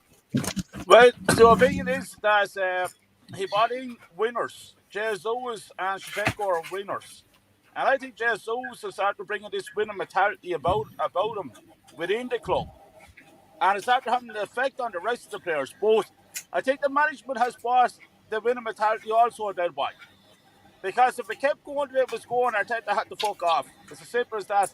If they wouldn't have been performing the way they are now, Arteta would have had to go by Christmas if it was going to be a repeat from last season. So there is a winning mentality. There is a buzz in the air. We are getting great results. We're playing great football. They're fighting. They're running for each other. There's a determination. There's a winning mentality that I'm always talking about. And I don't want to hear any more about top fucking four. I'm sick listening to it. We are now, in my opinion, good enough to challenge Manchester City to win the Premier League. With this current squad of players. No. Both the substitutions are weak. The subs bench is weak. So it's important that we keep the likes of Partey and Jesus, Ramsdale fit. If anything happens, and Martinelli, if anything happens to them fellas, we're in serious bother. That's the only downfall I can see now. And I just want to make another statement because I just want one statement to say this. I saw Darren Sullivan there in the chat and he put something in there. I don't know what it was, but I just read it there quickly about Saka and Rocky Rocastle. Saka is nowhere near a footballer that David Rocastle was. Yeah. I agree with Darren. Rest in peace to Rocky. Rocky was an exceptional player, one of my heroes. I loved him. And Saka is a great player, don't get me wrong. But he ain't no David Rocastle. I just want to say that there. 100%. He's not Jez, right now. He's got potential. Jez, I just wanted to give your what's your opinion on that? What I have up on the screen, like Arteta's change in mentality this season. Has it been Arteta or the player? Let's say that we brought in. Like, what's your take on it? Both. Well, I think, has he changed mentality? I think what he's done, I think he's got these players believing in his tactics and what he's trying to achieve. So I think you'd have to say, yes, he has changed the mentality of the players. The fact he's outed certain disruptive players has helped. I think there was towards the end of like January last year, there were some disruptive players there that were they were senior players in the changing room and probably younger players looked up to them. And if they had been disruptive and doing bad stuff like turning up late, turning up late for a North London derby is disgusting, it's disgraceful, it's dishonouring the club. I don't agree with that whatsoever. So yeah, I think he has changed the mentality in the club, and whether that's just purely him or is it other people around him, I've no idea. I don't know. But all we can say as Arsenal fans, this is what we want. This is what we want to see. We want to see Arsenal trying to challenge. And if Arsenal are challenging and we're not sat languishing in 6th or 7th and playing crap football, then yeah, I'll go for it. I'll go for it. I mean, let's not discount, as Darren said in the chat there, we've got to go and play away yet. We've got to go and play Liverpool away, Man City. We've played Man United away. We've got Chelsea. We've got to play Tottenham away. Our biggest threats, in my opinion. And there will be a slip-up. Let's not get it wrong. There will be a slip-up one day against a lower opposition team. It happens. It nearly happened in the Invincible League season. But we had the quality and the class of players that could turn the game around and bang out a draw. Didn't win it, but we banged out a draw. Is this team good enough to do that away from home? I don't know. I can't quantify that. But all I'm saying at this point in time, I'm supporting the team. I'm supporting the club first, because the club always comes first. The fan base comes first. The players play for this club, which we love. And at this point in time, they're doing the job that we want them to do. So that's my take on it, man. Manny, as Jez just hit on it there, the away games. Can we get results out of these big games? Liverpool, Man City's away. You know, what's your take on it? Again, Del, I go back to Darren Sullivan. The jury is out. And we did have a test against Manchester United, which we lost. But I think one thing we can certainly say is that Arteta might have learnt his lessons. And one thing he's doing is that at least he's trying his best not to repeat the mistakes that he has made earlier on. But Warren also hit the nail on the head when he said that there will still be some moments where he tries to be a little bit too clever. Now, I get the idea that bringing Tierney on for the last few minutes of the game, for example, to sort of tidy everything up is probably more sensible because he is, after all, a better defender than Zinchenko, but Zinchenko lends more going forward, being a part of the high press system that Arteta wants. But when you have a situation where Zinchenko isn't even fit enough to be in the squad and you have Tierney available to play Tomiyasu when he is as unknown an entity as left back as Ben White, almost. I mean, he is an unknown entity at left back. To bring him in was perhaps a bit of a risk because we never knew how well he'd do. And fortunately, I was happy that he did well. I wouldn't necessarily say that he had Mo Salah in his pocket, but he stifled him enough to make sure that he wasn't his usual pivotal self. So there will be some moments when Arteta will get it wrong, and then we can definitely call him out on that. And how he performs on away days against these big teams, Del, will be the big risk. And let me tell you one thing. We've claimed 2 scalps right now in Tottenham and Liverpool, who are, of course, challenging for the top 4. You can bet your last euro or your last pound that those teams will be hungry for revenge. And Conte and Klopp, as far as I know, will have had his team, more or less settled by the time we go over there and play. And I think he will certainly have a plan for them. So Arteta will have to do a lot of homework. He will need to show a little bit more imagination tactically, because if we're willing to credit him for making sure that his players play the system he wants to play, then he's also going to have to earn his bread by being a lot more imaginative tactically when things go wrong. And that's going to be the big test. I'm glad you asked that question, because all I can say right now is that the jury is out and it will remain to be seen. Yes, we're gaining some great momentum. Yes, we played well so far, and I'm happy to sort of get behind the team and also, really just be happy with the way we're going so far. But as I've said, and as you now point out, there will be bigger tests ahead. Away days will be key. With the exception of Manchester United, we've won our away games so far, but I think they've come against Palace and Brentford. I don't quite remember the other teams that we played so far away from home, but that's going to be another thing to talk about. But those are going to be key.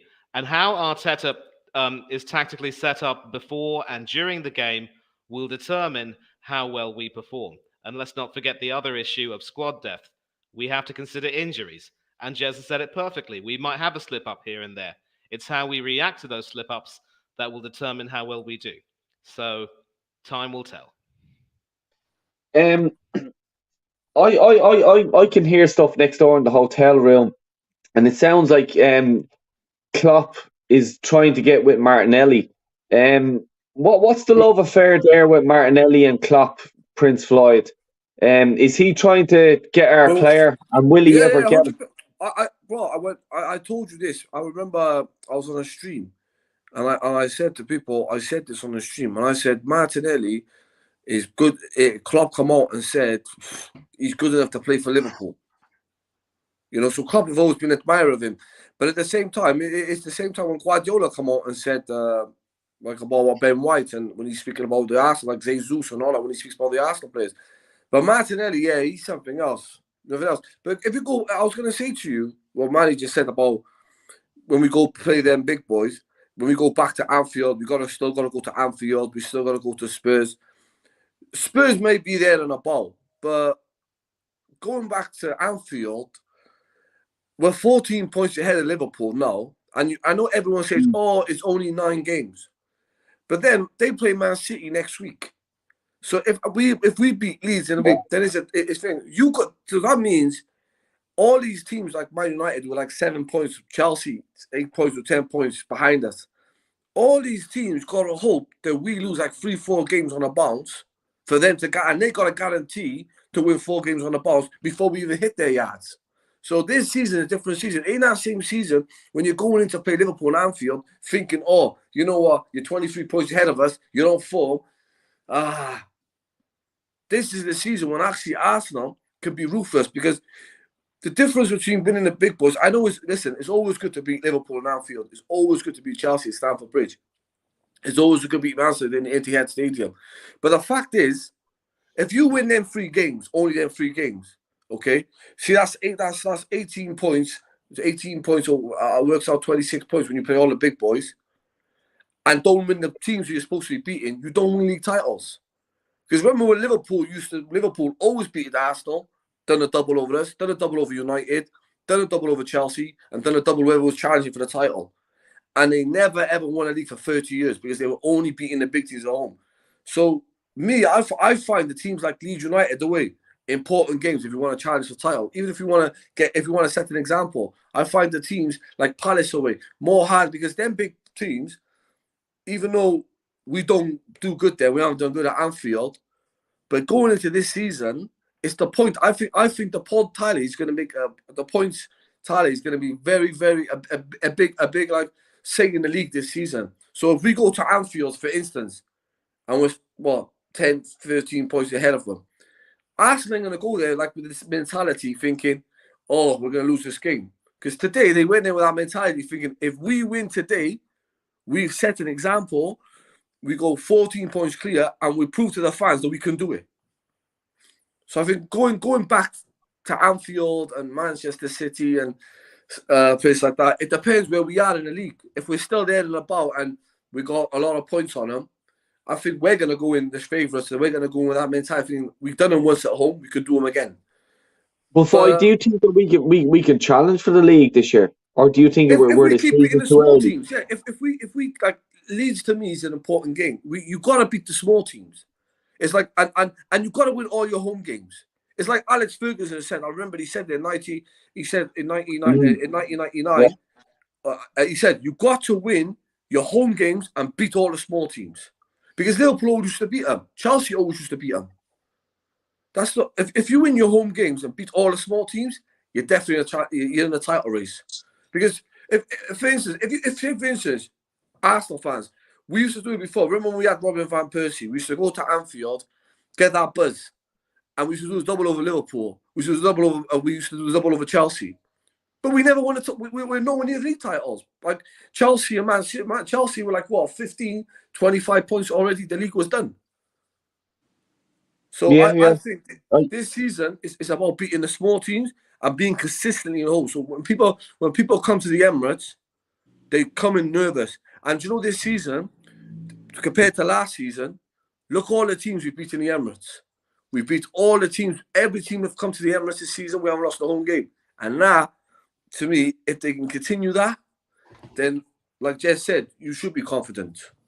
Yeah, well, like I have to agree with you. I know just before you come in there, Kyle, please do like and subscribe everyone that's on this channel. Jez is the Arsenal History More, Kyle Walsh Gunner, Stephen Featley TV, Prince Foy TV. Please hit a subscribe on their channel and hit a like and throw an old comment into the boys.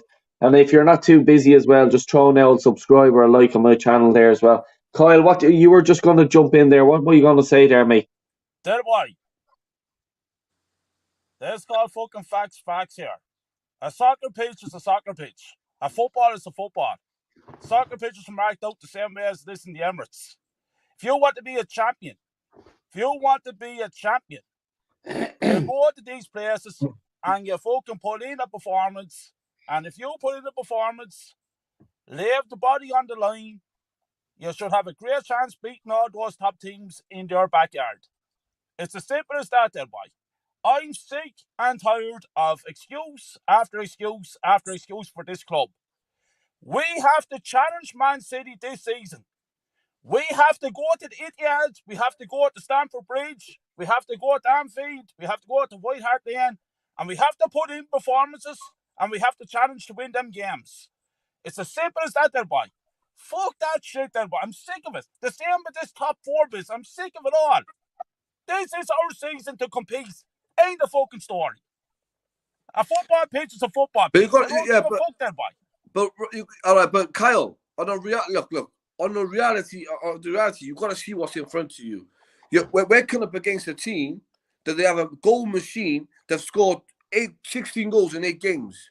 That's the reality of football. That's the reality of this season. And a lot of Arsenal fans, not even me, a lot of football fans in general, like if you support football in general, that is something challenging itself.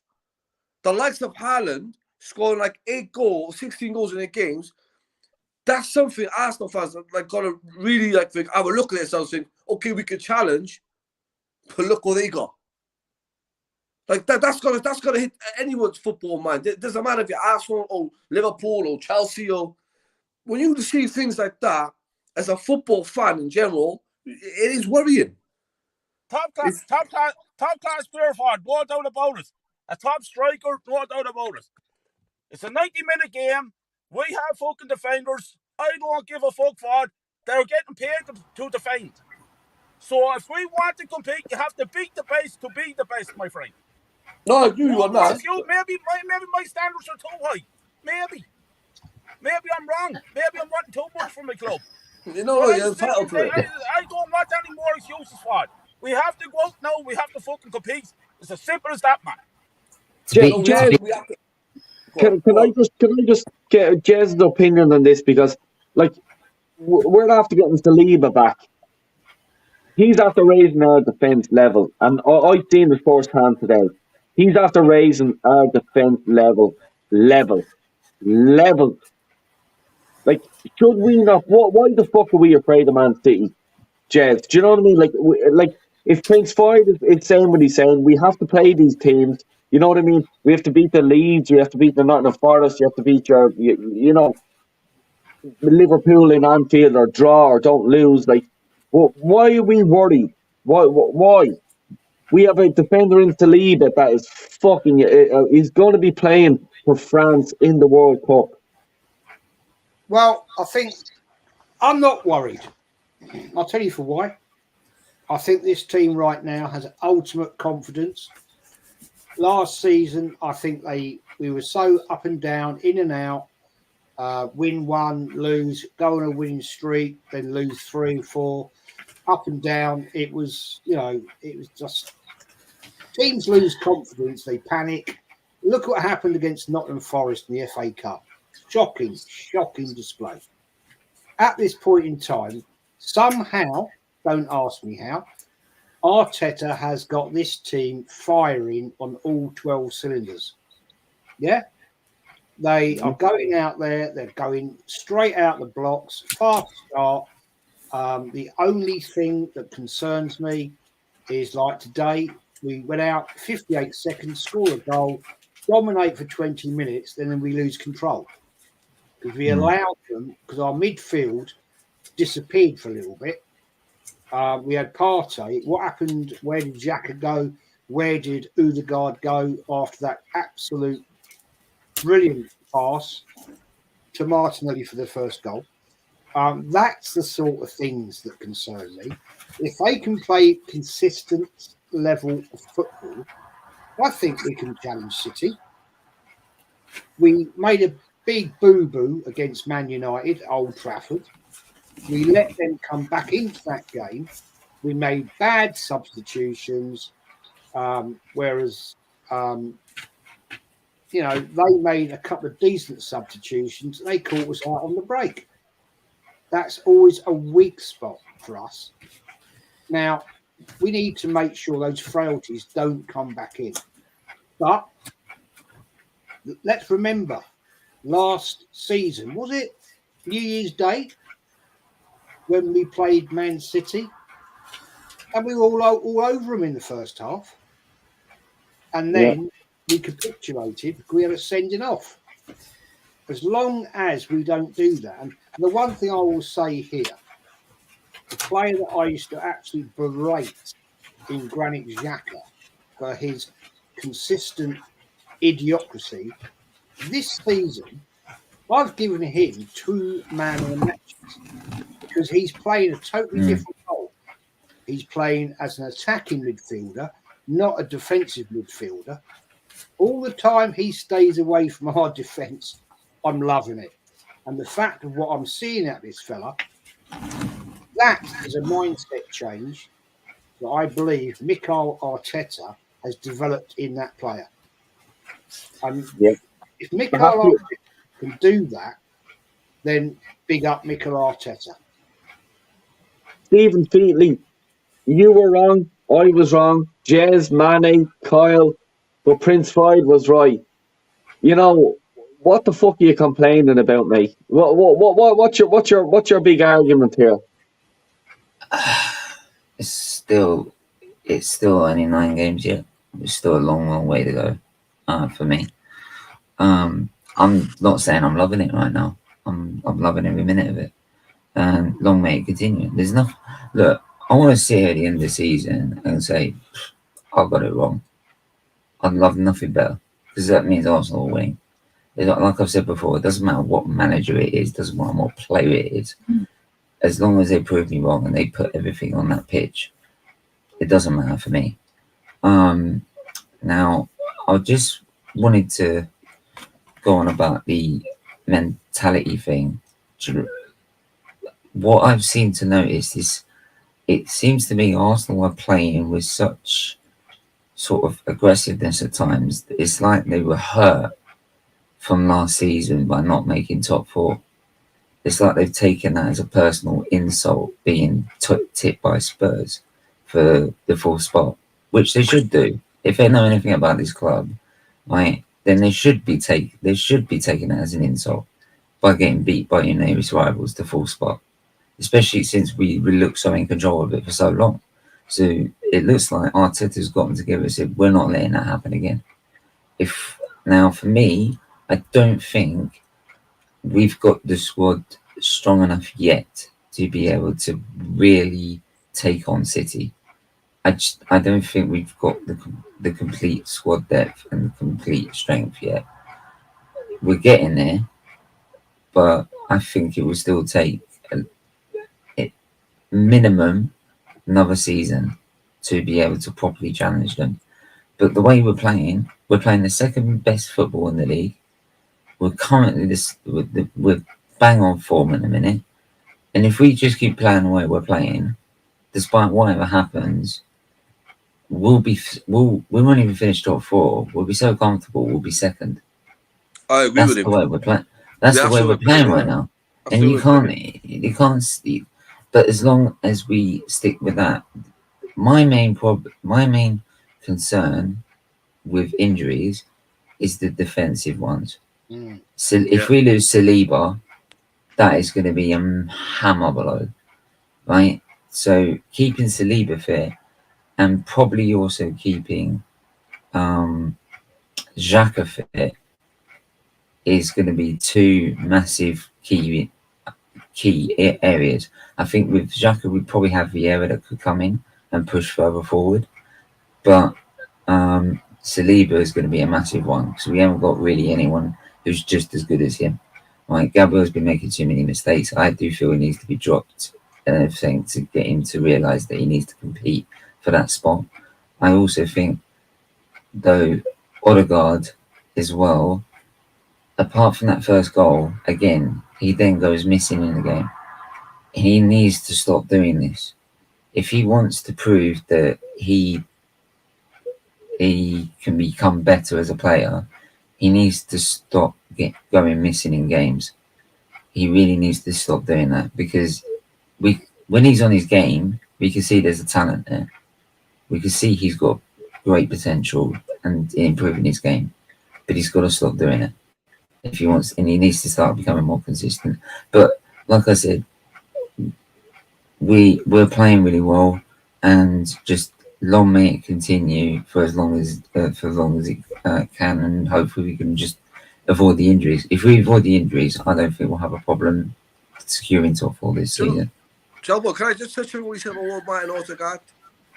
Martin Odegaard, he does go missing, but you know what? He does go missing. I agree with him. But today, do you know what he does in big games, though? He has his 5-minute glimpse. Goes missing, but you like have a 5-minute clip and you think, whoa, he's playing out of this park. Can he continue it? And you go missing for like 40 minutes. It's like the goal. If you watch the first goal, it was him. Fuad, it's a bit like Ozil, like Ozil used to be at times in but games. he frustrates me sometimes because today he went missing for these 40 minutes easy. I thought he was on. Because I remember Ozil used to have those moments where he'd be absolutely magical, and then all the rest of the game he's like, where is he? Yeah, that's what it is. Yeah. Hey guys, I've got to play. I've got to be up. Big up, Jez. Give a shout out to your channel there before you go. Sorry, mate. Give a shout out to your channel there before you go, mate. Oh yeah, Arsenal, the history and more. Guys, come and join, watch, sub, whatever you like. I haven't done anything for a week. I've been going on everybody else's channel, which I love doing. To be fair, I love doing that. Yeah, cheers, mate. I'm gonna do some stuff this week. I'm gonna do one tomorrow. I'm gonna do a couple of history ones. I think that I haven't done any for a while. And can you, just before you go, I want to DM you. I have something coming up this week, and I'd love you to come on. Really, really love you to come on. Especially, no offense to anyone, it's just about something to the history of Arsenal and stuff like that. But I'll DM you, Jared. Don't worry about it. Yeah, worries, no worries, man. I can't Wednesday because I'm on with. Mate, I've got a list of bloody channels. Yeah. I know the way it is. But Del, thanks for having me on. Thank you, man. Appreciate it. Thanks Annie, for coming. Love talking to you, always. Prince Fouled, you proved me wrong, fella. No, I'm not here to prove anyone, bro. We all support the same team. You know all what I I mean? want. We just all support I mean? the same team, bro. I'm not here to prove no one wrong, man. I need to get you back on the show again soon. I'll jump on whenever. I'll jump on next week if you want. I'm free on Tuesday if you want. Yeah, I've got. Yeah. I'll get you on. I think I've got Kenny. I don't know Gracie. She's not very well at the moment. I think she's got a horrible cold.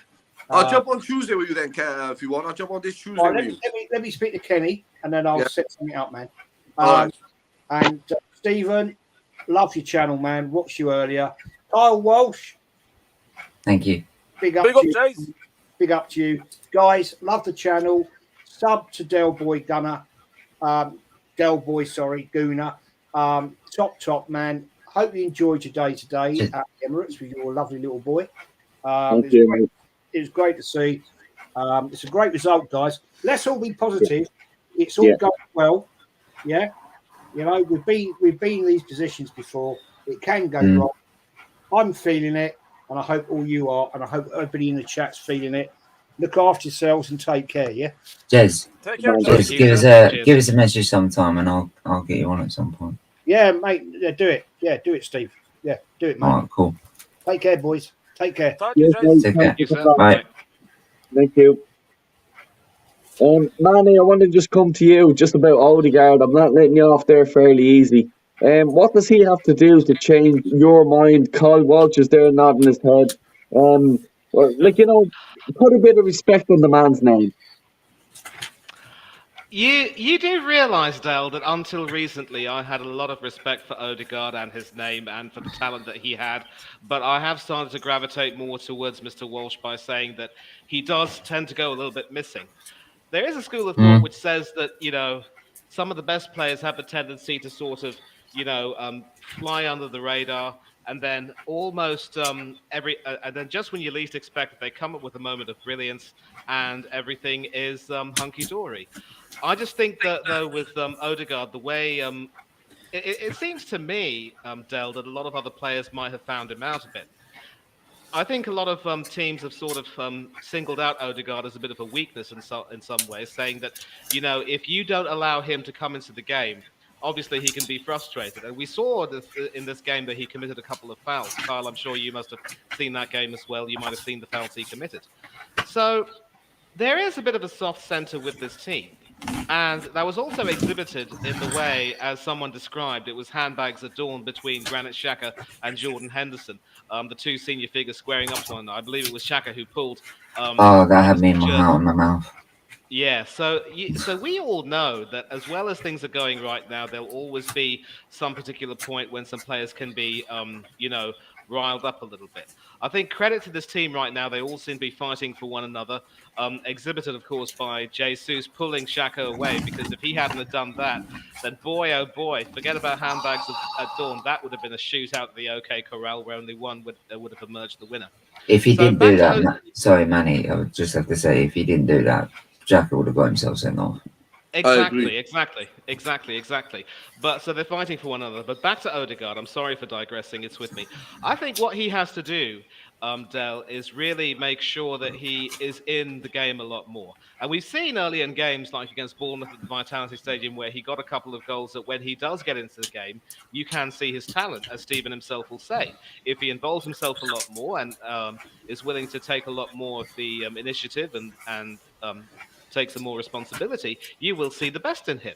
And it's ironic, really, that for a person who has leadership experience as captain of Norway, he doesn't seem to be willing to do that more often with Arsenal. And maybe it suits Granit Xhaka fine, because you see him going up and down, being in the thick of the action and taking a lot more of the responsibility. But rightly and deservedly, he will never be captain again. He won't have the armband. But Odegaard does need to step up to the plate a bit more. He does need to make sure that he gets into more of a position and really respond well to the situation. I just think it's fair to say that other teams might have found him out a bit. They might have taken a look at how he plays in certain games, and they might have singled him out as a possible weak link. If you stifle him or silence him, you might not get the best out of him. So Odegaard will have some work to do.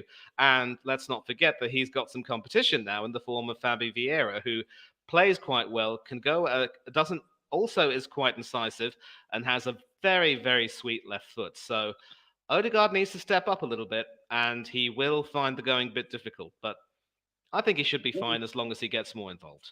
Manny, I'm sure you're going to be interested in this as well. I need to find out of the fella there to your left-hand side, Kyle Walsh-Gunner. He's a very, very big critic of this fella that I'm going to name, and I've been naming him my player of the season so far, and his name is Granit Xhaka. I'm just dying to know what Kyle Walsh has to say about him this season so far. Is Kyle Walsh has egg in his face, egg in his teeth, or what does he have? I'll tell you the truth, there, boy. At this race, I make head with a hammer and chisel and start taking the hard egg off my face because it's full of egg. Xhaka has been exceptional so far this season. I just like to know where he's been for the last 7 years, because he's had to move him more forward, that boy. And since then, he's been exceptional this season. There's no doubt about it. A very important player. And Stephen actually said about him being injured that it'd be a big loss. And I cannot believe that we are actually talking about that if Xhaka gets injured, we're going to miss him. Because for the last 7 years, I was praying for him to get injured. Because he was like the fucking Terminator. He was playing in every game. Never injured. No, exceptional so far, that boy. But Mr. Odegaard should have a look at him and cut himself on. This fella's the captain of the club, by the way. He's a fucking embarrassment. In my eyes, in my opinion. He has to step up to the mark, and he's not doing it. He did a great pass from Martinelli's goal, that boy, there today. Where was he for the final 80 minutes? Nowhere. He came off as a sub. Nowhere. Where was he against Newcastle and Spurs last year and the captainess? Nowhere. No more excuses. He has to perform. If not, fuck off to the bench. Simple as. Floyd, go on, get in. What do you have to say? Do you know what, bro? You know what?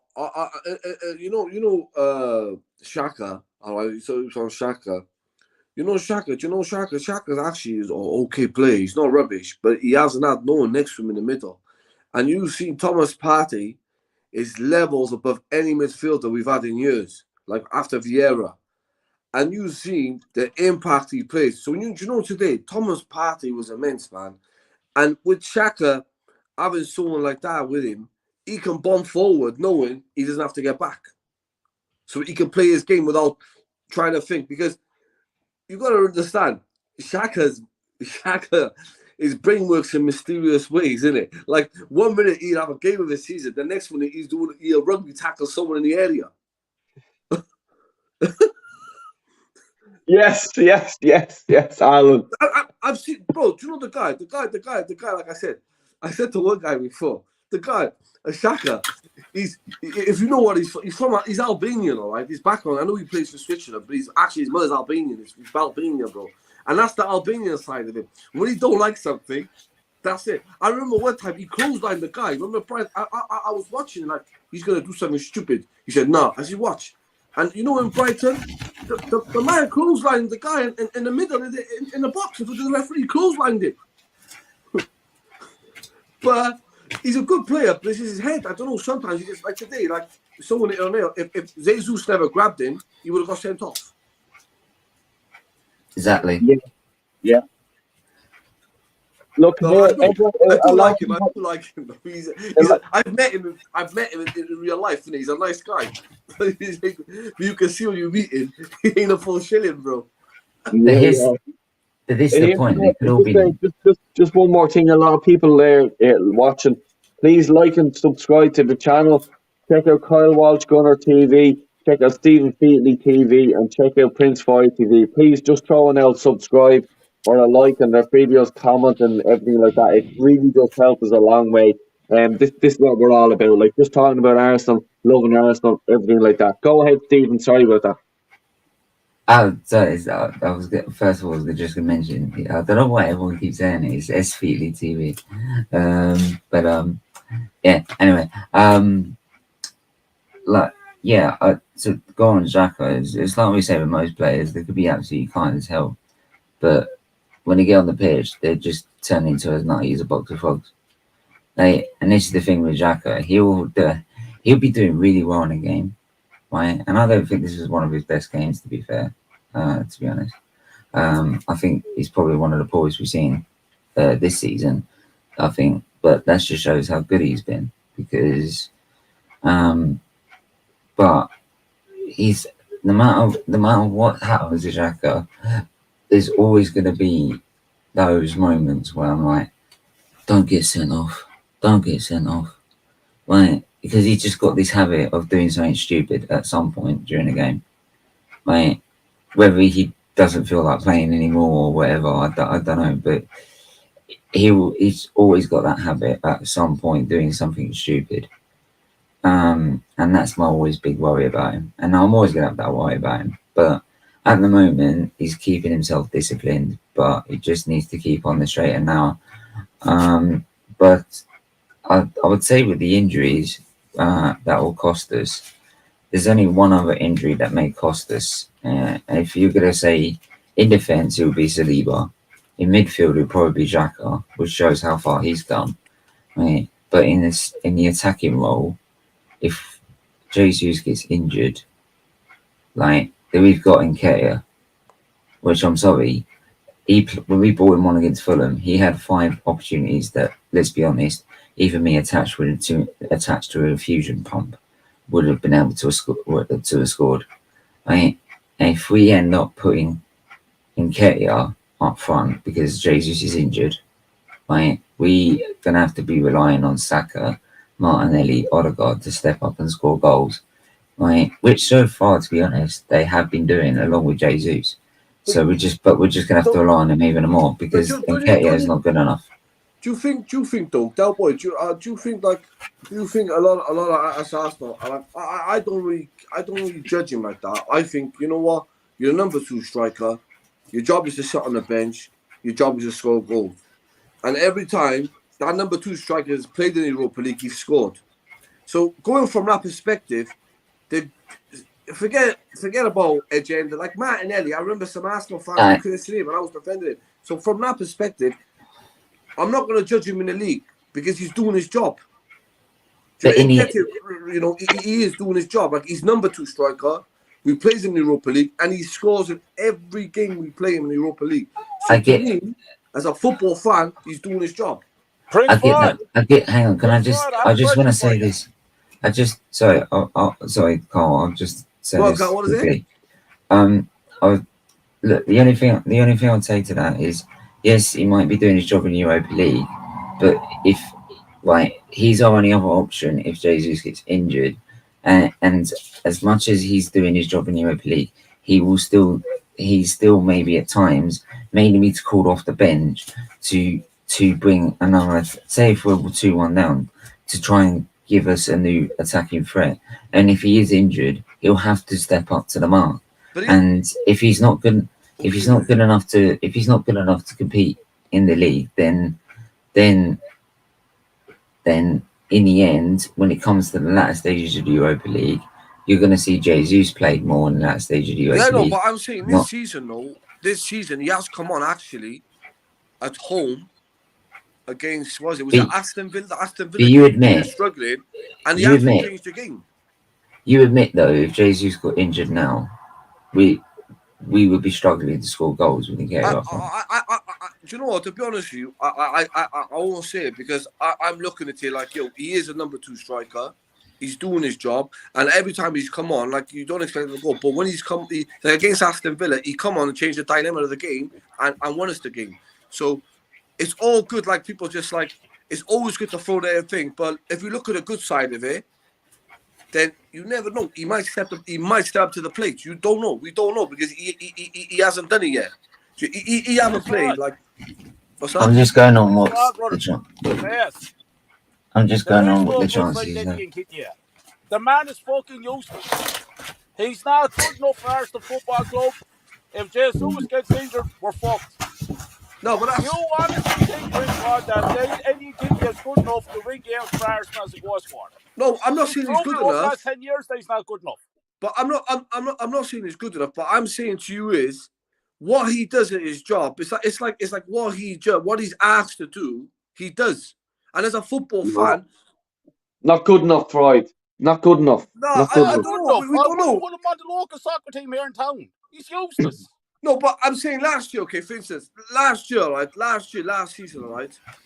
If he didn't score them goals, all right, if you take Nketiah's 2 goals at Stamford Bridge, you take his 5 goals away towards the end of the season when Arteta started to play, because you've got to bear in mind, we lost 3 games in a trot for him to come into the team, and he said, you know what, I'll give you a run out.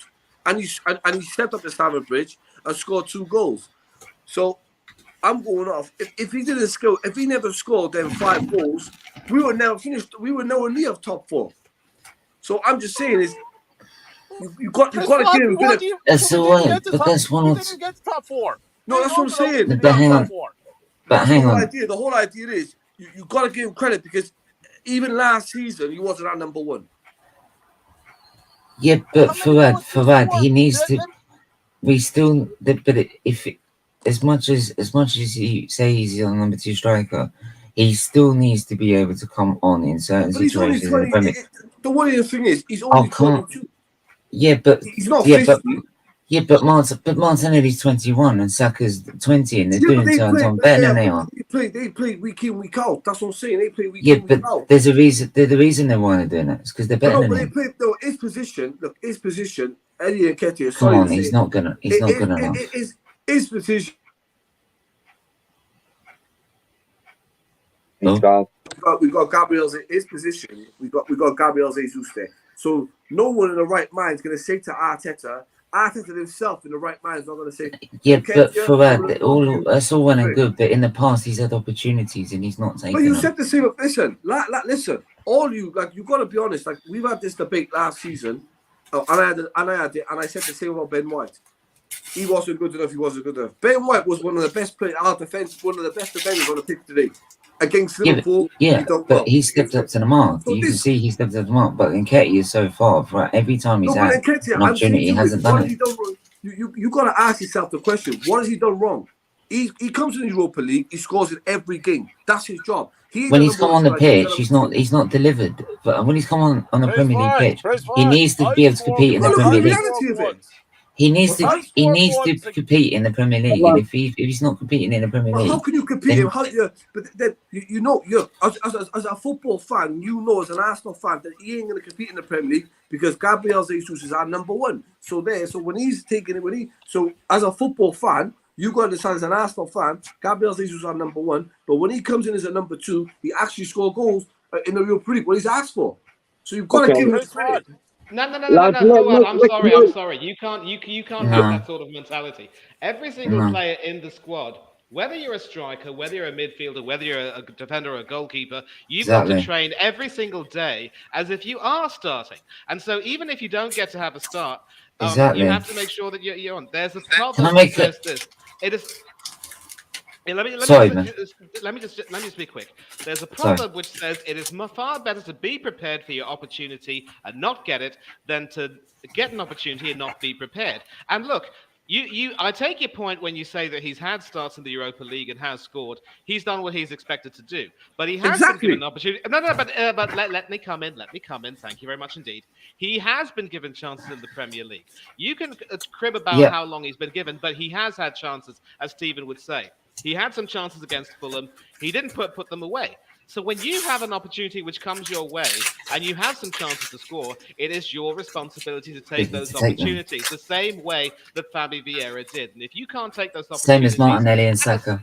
Exactly. And you can't take those opportunities on as big a stage as you get, then you simply aren't good enough. But with all due respect, two Europa League games, 2 goals. Let's see if it continues then. Lads, just let Kyle just come in there. Just let Kyle come in there because... Just let Kyle come in there because he's been sitting in the wings there. What do you have to say, Kyle? Praise God. Here's what I want to say to you, my friend. Me, you would score goals against the teams that you keep you scored against in the Europa League. The competition we have in the Europa League is a fucking joke, mate.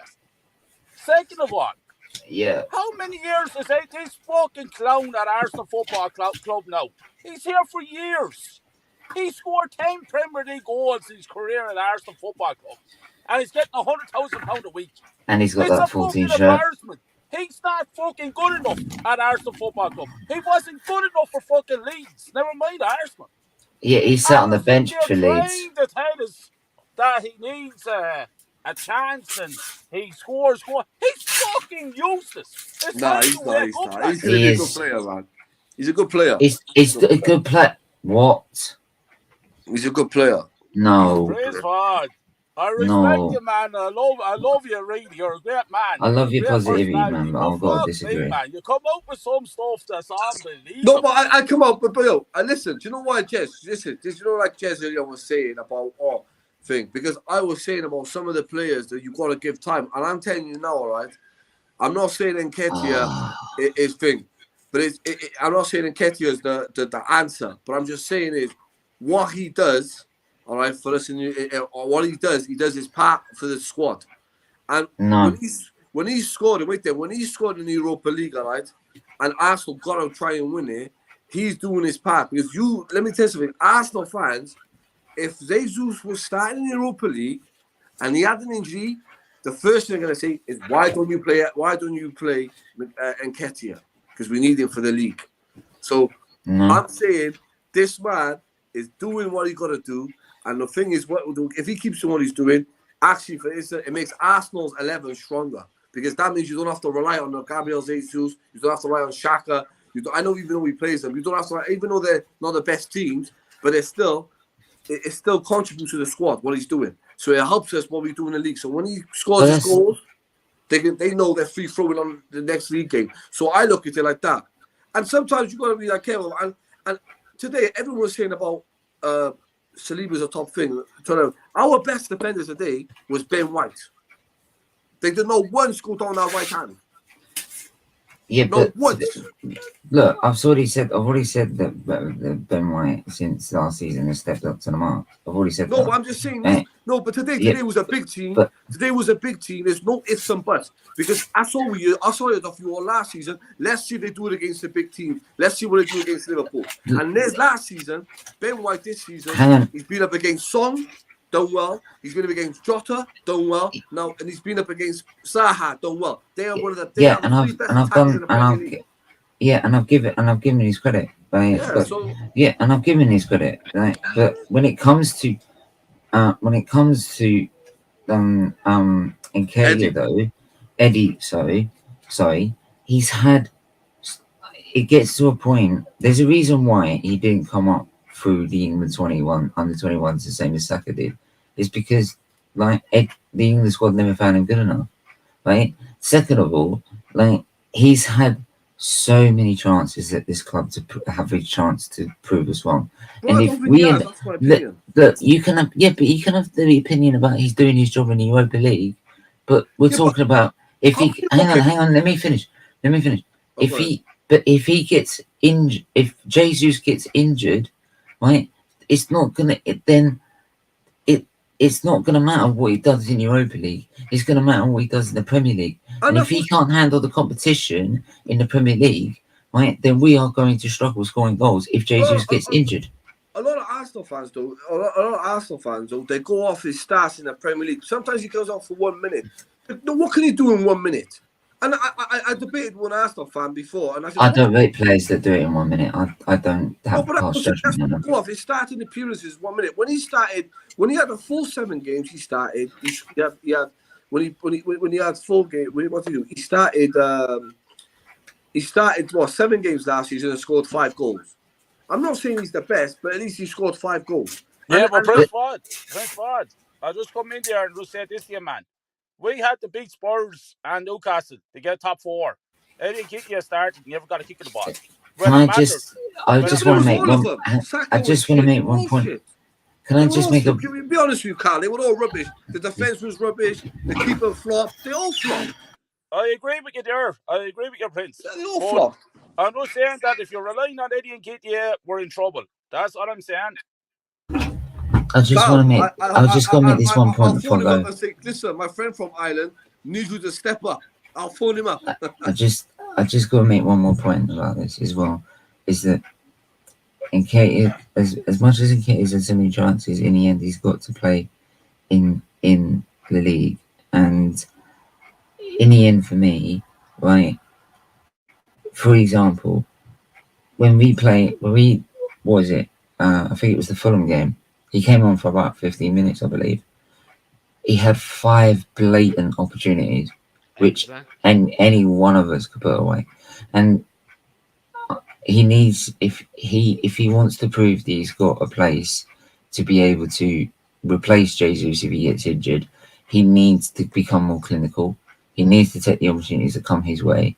And at the moment, all he's showing at the minute is he's taking 10 opportunities to score 1 goal.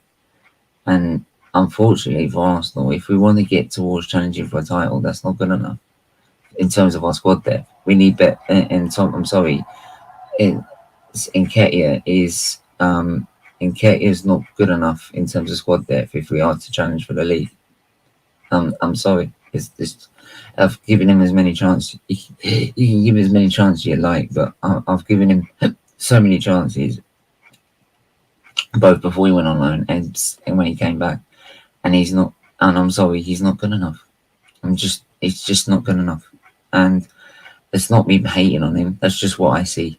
But like, if he does come on, if Jesus is injured and starts bagging in goals, then I'll stand corrected and say he's actually stepped up. But at the moment, it doesn't look like he's going to step up anytime soon. That's fair enough. That's fair enough. All I'm doing is judging from what I'm seeing in the Premier League, and at the moment in the Premier League, he's not cutting it. But yeah, though I've got to jump off before I get in more trouble. No bother at all. Do you want to give a shout out quick to your channel just there while people are here?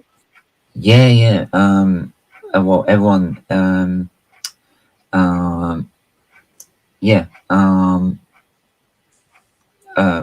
Sorry. What was I going to say? Yeah, it's S-Feetly TV. It does Arsenal and Premier League content. I might be Arteta out, but I love everyone coming on and have their opinion. Don't matter which side they're on, which camp they're on.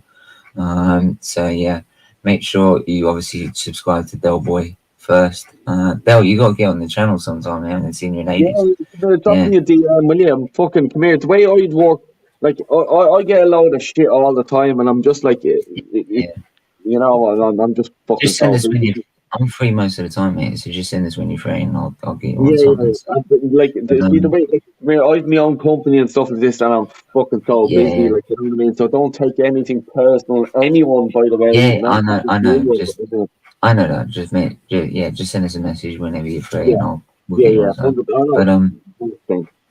But yeah, make sure you subscribe to Del. Make sure you follow Manny. subscribe to Kyle Walsh Gunner as well.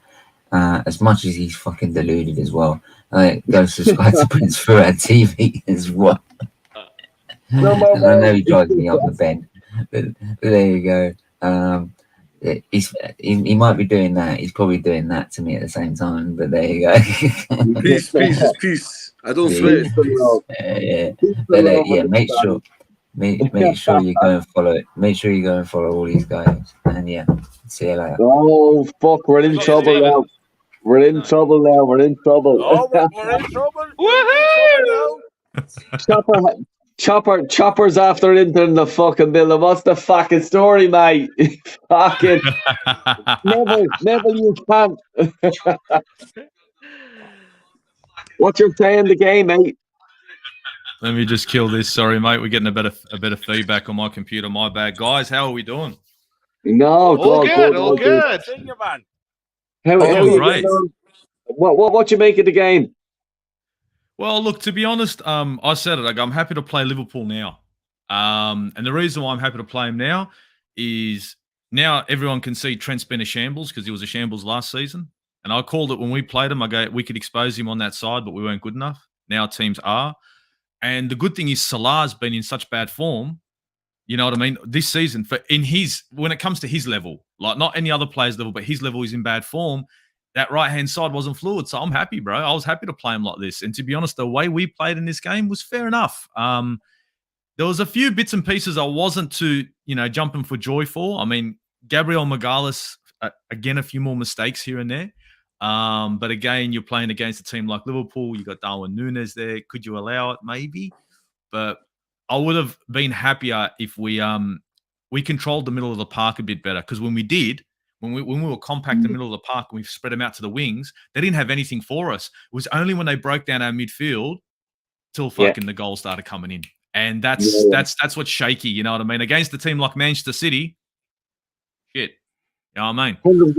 Like Ozzy, I just said that earlier about 2 hours ago. I said the exact same thing. I says they were trying to come down the middle of the field to us, and Partey was breaking it up, and Xhaka was breaking it up, 100%. But if we get an injury in that area, I think we're fucked. We're fucked.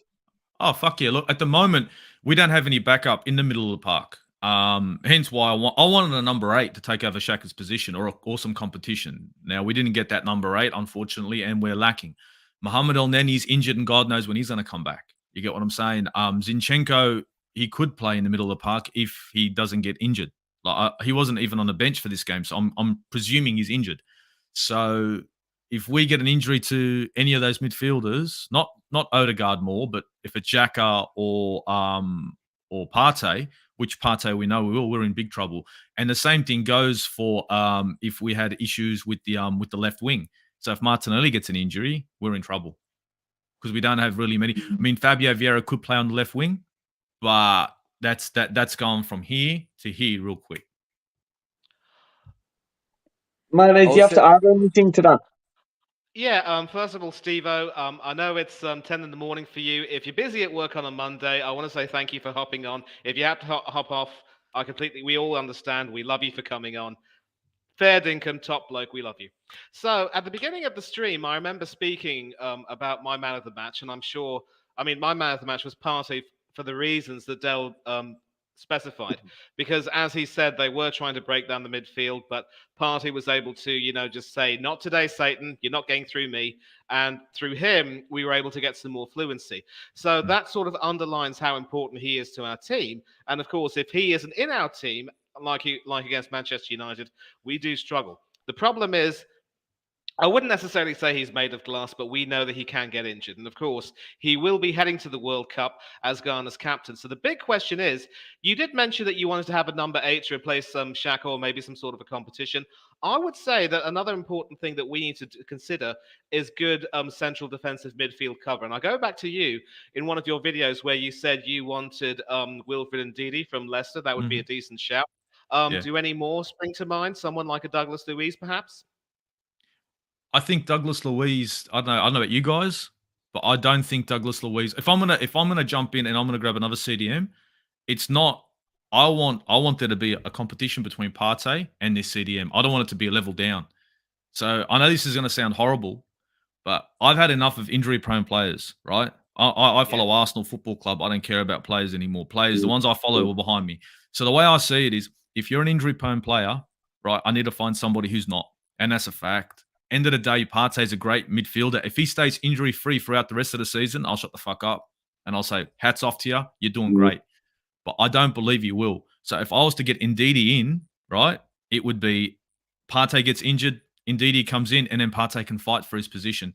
And if it doesn't work out, Partey gets sold if he doesn't want to fight for his position. Because at the end of the day, I don't want a player who's as important as Partey, all right, when it comes to the team and winning and controlling the midfield, to be constantly injured and for us to be losing games because, we'll wait for Partey to come back. No.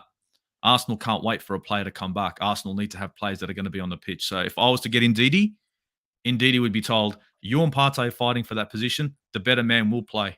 Plain and simple. And Partey can sit there and suck it up. And look, I know it sounds horrible, but that's just the way I see it. I want 3 points every week. I'm not here to make friends. I'm here to win games. Yes, indeedy. Pun intended. Lads, I'm going to wrap it up here because I just want to give a shout out to everyone's channels here, like, you know what I mean? And I really do appreciate it. And check me fucking vlogs and all this bollocks. And I've loads of fucking fan cams as well to come out from tonight at the Emirates. Like, you know, I've interviewed a few good characters, not so good characters, but I'm sure, look, if you check them out, you'll enjoy them. Trust me. I've enjoyed them, giving the interviews and asking the questions. I really have. Trust me, there's a few good crackers in there, so hopefully you enjoyed them anyway, and throw now a like on it and subscribe if you haven't already. Kyle Walsh, I'll go to you first, mate. What do you have coming up on your channel, and anything new, or what's the story? Kyle, you're on mute. No, have you got me now? Yeah, no, just that people know I've been quiet for the last month or so. I was just going through a few personal issues, but I'm getting through it. And I'm making a comeback tomorrow with a reaction to today's game. So my channel is going to be up and running from tomorrow again. And then I'll be talking to you there during the week. I'm going to get StreamYard sorted, and I'm going to start doing my own show and get all you guys, all you legends on us. Boys, you can find me on COYG Gunner, YouTube, speaking facts, speaking the way it is. Prince Fuad, I'm going to give you a DM. I'd like to get you on my show as well, my friend, all right? Anytime, bro, anytime. Just DM me, man. 100%. Manny, pleasure as always talking to you. Steve, all the way from Australia, big up to you, my friend. I'll be DMing you during the week as well. Del boy, it's a pleasure always to be on your show. Big up to you all. Hope Zach had a great day. Yeah, 100%. Prince Floyd, we'll go to you next. Do you want to give a shout out to your channel, mate, and all your socials? Yeah, I got Prince Fuad TV. You'll find me on that. You'll find me on Instagram, Prince Fuad on Instagram. Yeah, I got hopefully some boxing content coming up. I'm just waiting on because I got vexed about that cancellation. You know, a lot of people took time off for that Ben White for that Ben O'Connor and Ben fight in Eubank. So yeah, hopefully I'll do some contact on that. Obviously, I do blogs on Arsenal because I watch this a lot of you lot. You know, so get people subscribe to Aussie Gunner, subscribe to Manny, subscribe to Kyle and the main man Del Boy, because these guys talk more football than I do. I just blogs and wind people up and they just come at me, bro. And come here, as you say, like, please do like and subscribe to these guys' channels, because like it's not about, like, you know, it's fucking hard to do this shit. You know what I mean? It's not fucking easy putting a camera in front of your fucking face and then to get fucking slagged and everything on Twitter and fucking bollocks like that. Say it to me face, yeah. And there's a few fuckers there that I wanted to say it to me face, but guess what? You fucking didn't, all right? And I'm still in London. DM me, I'll meet you. No bother. But I'll tell you what, there was a fucking Aussie gooner there last night, and it wasn't Steo. And he came up to me and he goes, you know that fucking bollocks, the Aussie gunner? And I says, who? Chopper Gunner. Yes, I fucking do know him. He says, big shout out to you. And there you have it. There's an Aussie gunner, and I've interviewed him, and he's giving you a big shout out, Steve. So please do check it out later on. I trust me, you'll enjoy it. So come here, mate. Shout out your channel, please, buddy. Big up, Dill Boy. Big up to that gentleman as well, mate. Fellow Australian, fellow Gooner. Guys, like Dill Boy said, It ain't easy. It ain't.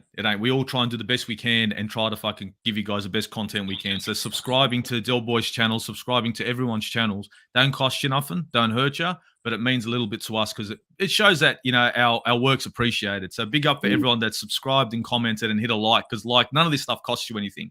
Again, you guys want to find me, I'm on Instagram, active on Instagram. Also, you'll see me on my YouTube channel, the Aussie Gooner. Jump on, you'll see different kind of stuff there. Reviews, previews, some yarns, some spade stuff. This, that, all of the above. But big up everyone on the panel. Seriously, big up Kyle Walsh, big up, man. Big up Fuad, Manny. Honestly, you guys are fucking wonderful. This team here, I'd love to sit down at a pub one day all together. No content, no nothing, just shits and giggles. Yeah, exactly. No cameras, just fucking pints of Guinness and fucking flow. Just shits and giggles, mate. Just shits and giggles, mate. Oh yeah, looking forward to that. Definitely. Exactly, Manny. When the fuck are you starting your channel, you big bollocks, you? You know, I was gonna say that. I was gonna say that. Yeah. I didn't even tell him to say that, Manny. I didn't even tell him. He said it himself. I know you didn't. I know if you weren't going to say it, I know that Del was going to say it, or maybe Carl would have said it, or even Fuad would have said it. And listen. I just want to say right now that ever since I'm coming onto YouTube, it's been absolute fun. I've been going on a few channels recently, and I've been getting an idea of what I would like to do for mine. So I will definitely say that in the next week, certainly, I've got some ideas of what I really want to do. I don't want it to be repetitive, something different. So Del, Steve-O, Kyle, Fuad, everyone else whose channels I've been on, you will all be in the know. Until then, I'm just happy to keep coming on, and I feel so welcome. I feel so happy. It makes me, really happy. I get over my own insecurities this way, and Del, you're always going to be my first, no matter what, and for that, I'm grateful to you. Social media, you can catch me on Twitter, Fangatherai1981. You can catch me having a few arguments with some Arteta people, talking about a few other things off the top of my head. A more close personal connection, Manny Fangatherai1981, that's my Instagram, full name and my year of birth. Of course, you can catch me on some channels on YouTube. S. Featley TV, who's just gone, Oris Talks Football, Coach's Corner with Hanno Trollope, King's Football Show with King Sait, the Football for Thought podcast with Nipun Sharma. Shout out to a couple of new channels I've just recently joined, Tony Claude Gunner TV and also Danny AFC TV, where you can catch me doing a watch along with him on Thursdays for the Europa League and some other games as well. A few more channels where I'm brought on as more of the reasoned Arsenal fan to lend some weight to a debate. And of course, a huge shout out to my wonderful friend, Mr. Derek Healy, Del Boy Gunner TV. Always and forever, my first, my last, my everything. And there is a final word. Once again, we need to make sure that we make a tribute to the victims of the Indonesian riots. Nobody should ever go to a football game hoping to enjoy themselves, only to come back in a body bag. So to the victims, I hope you will all be at peace with the Almighty.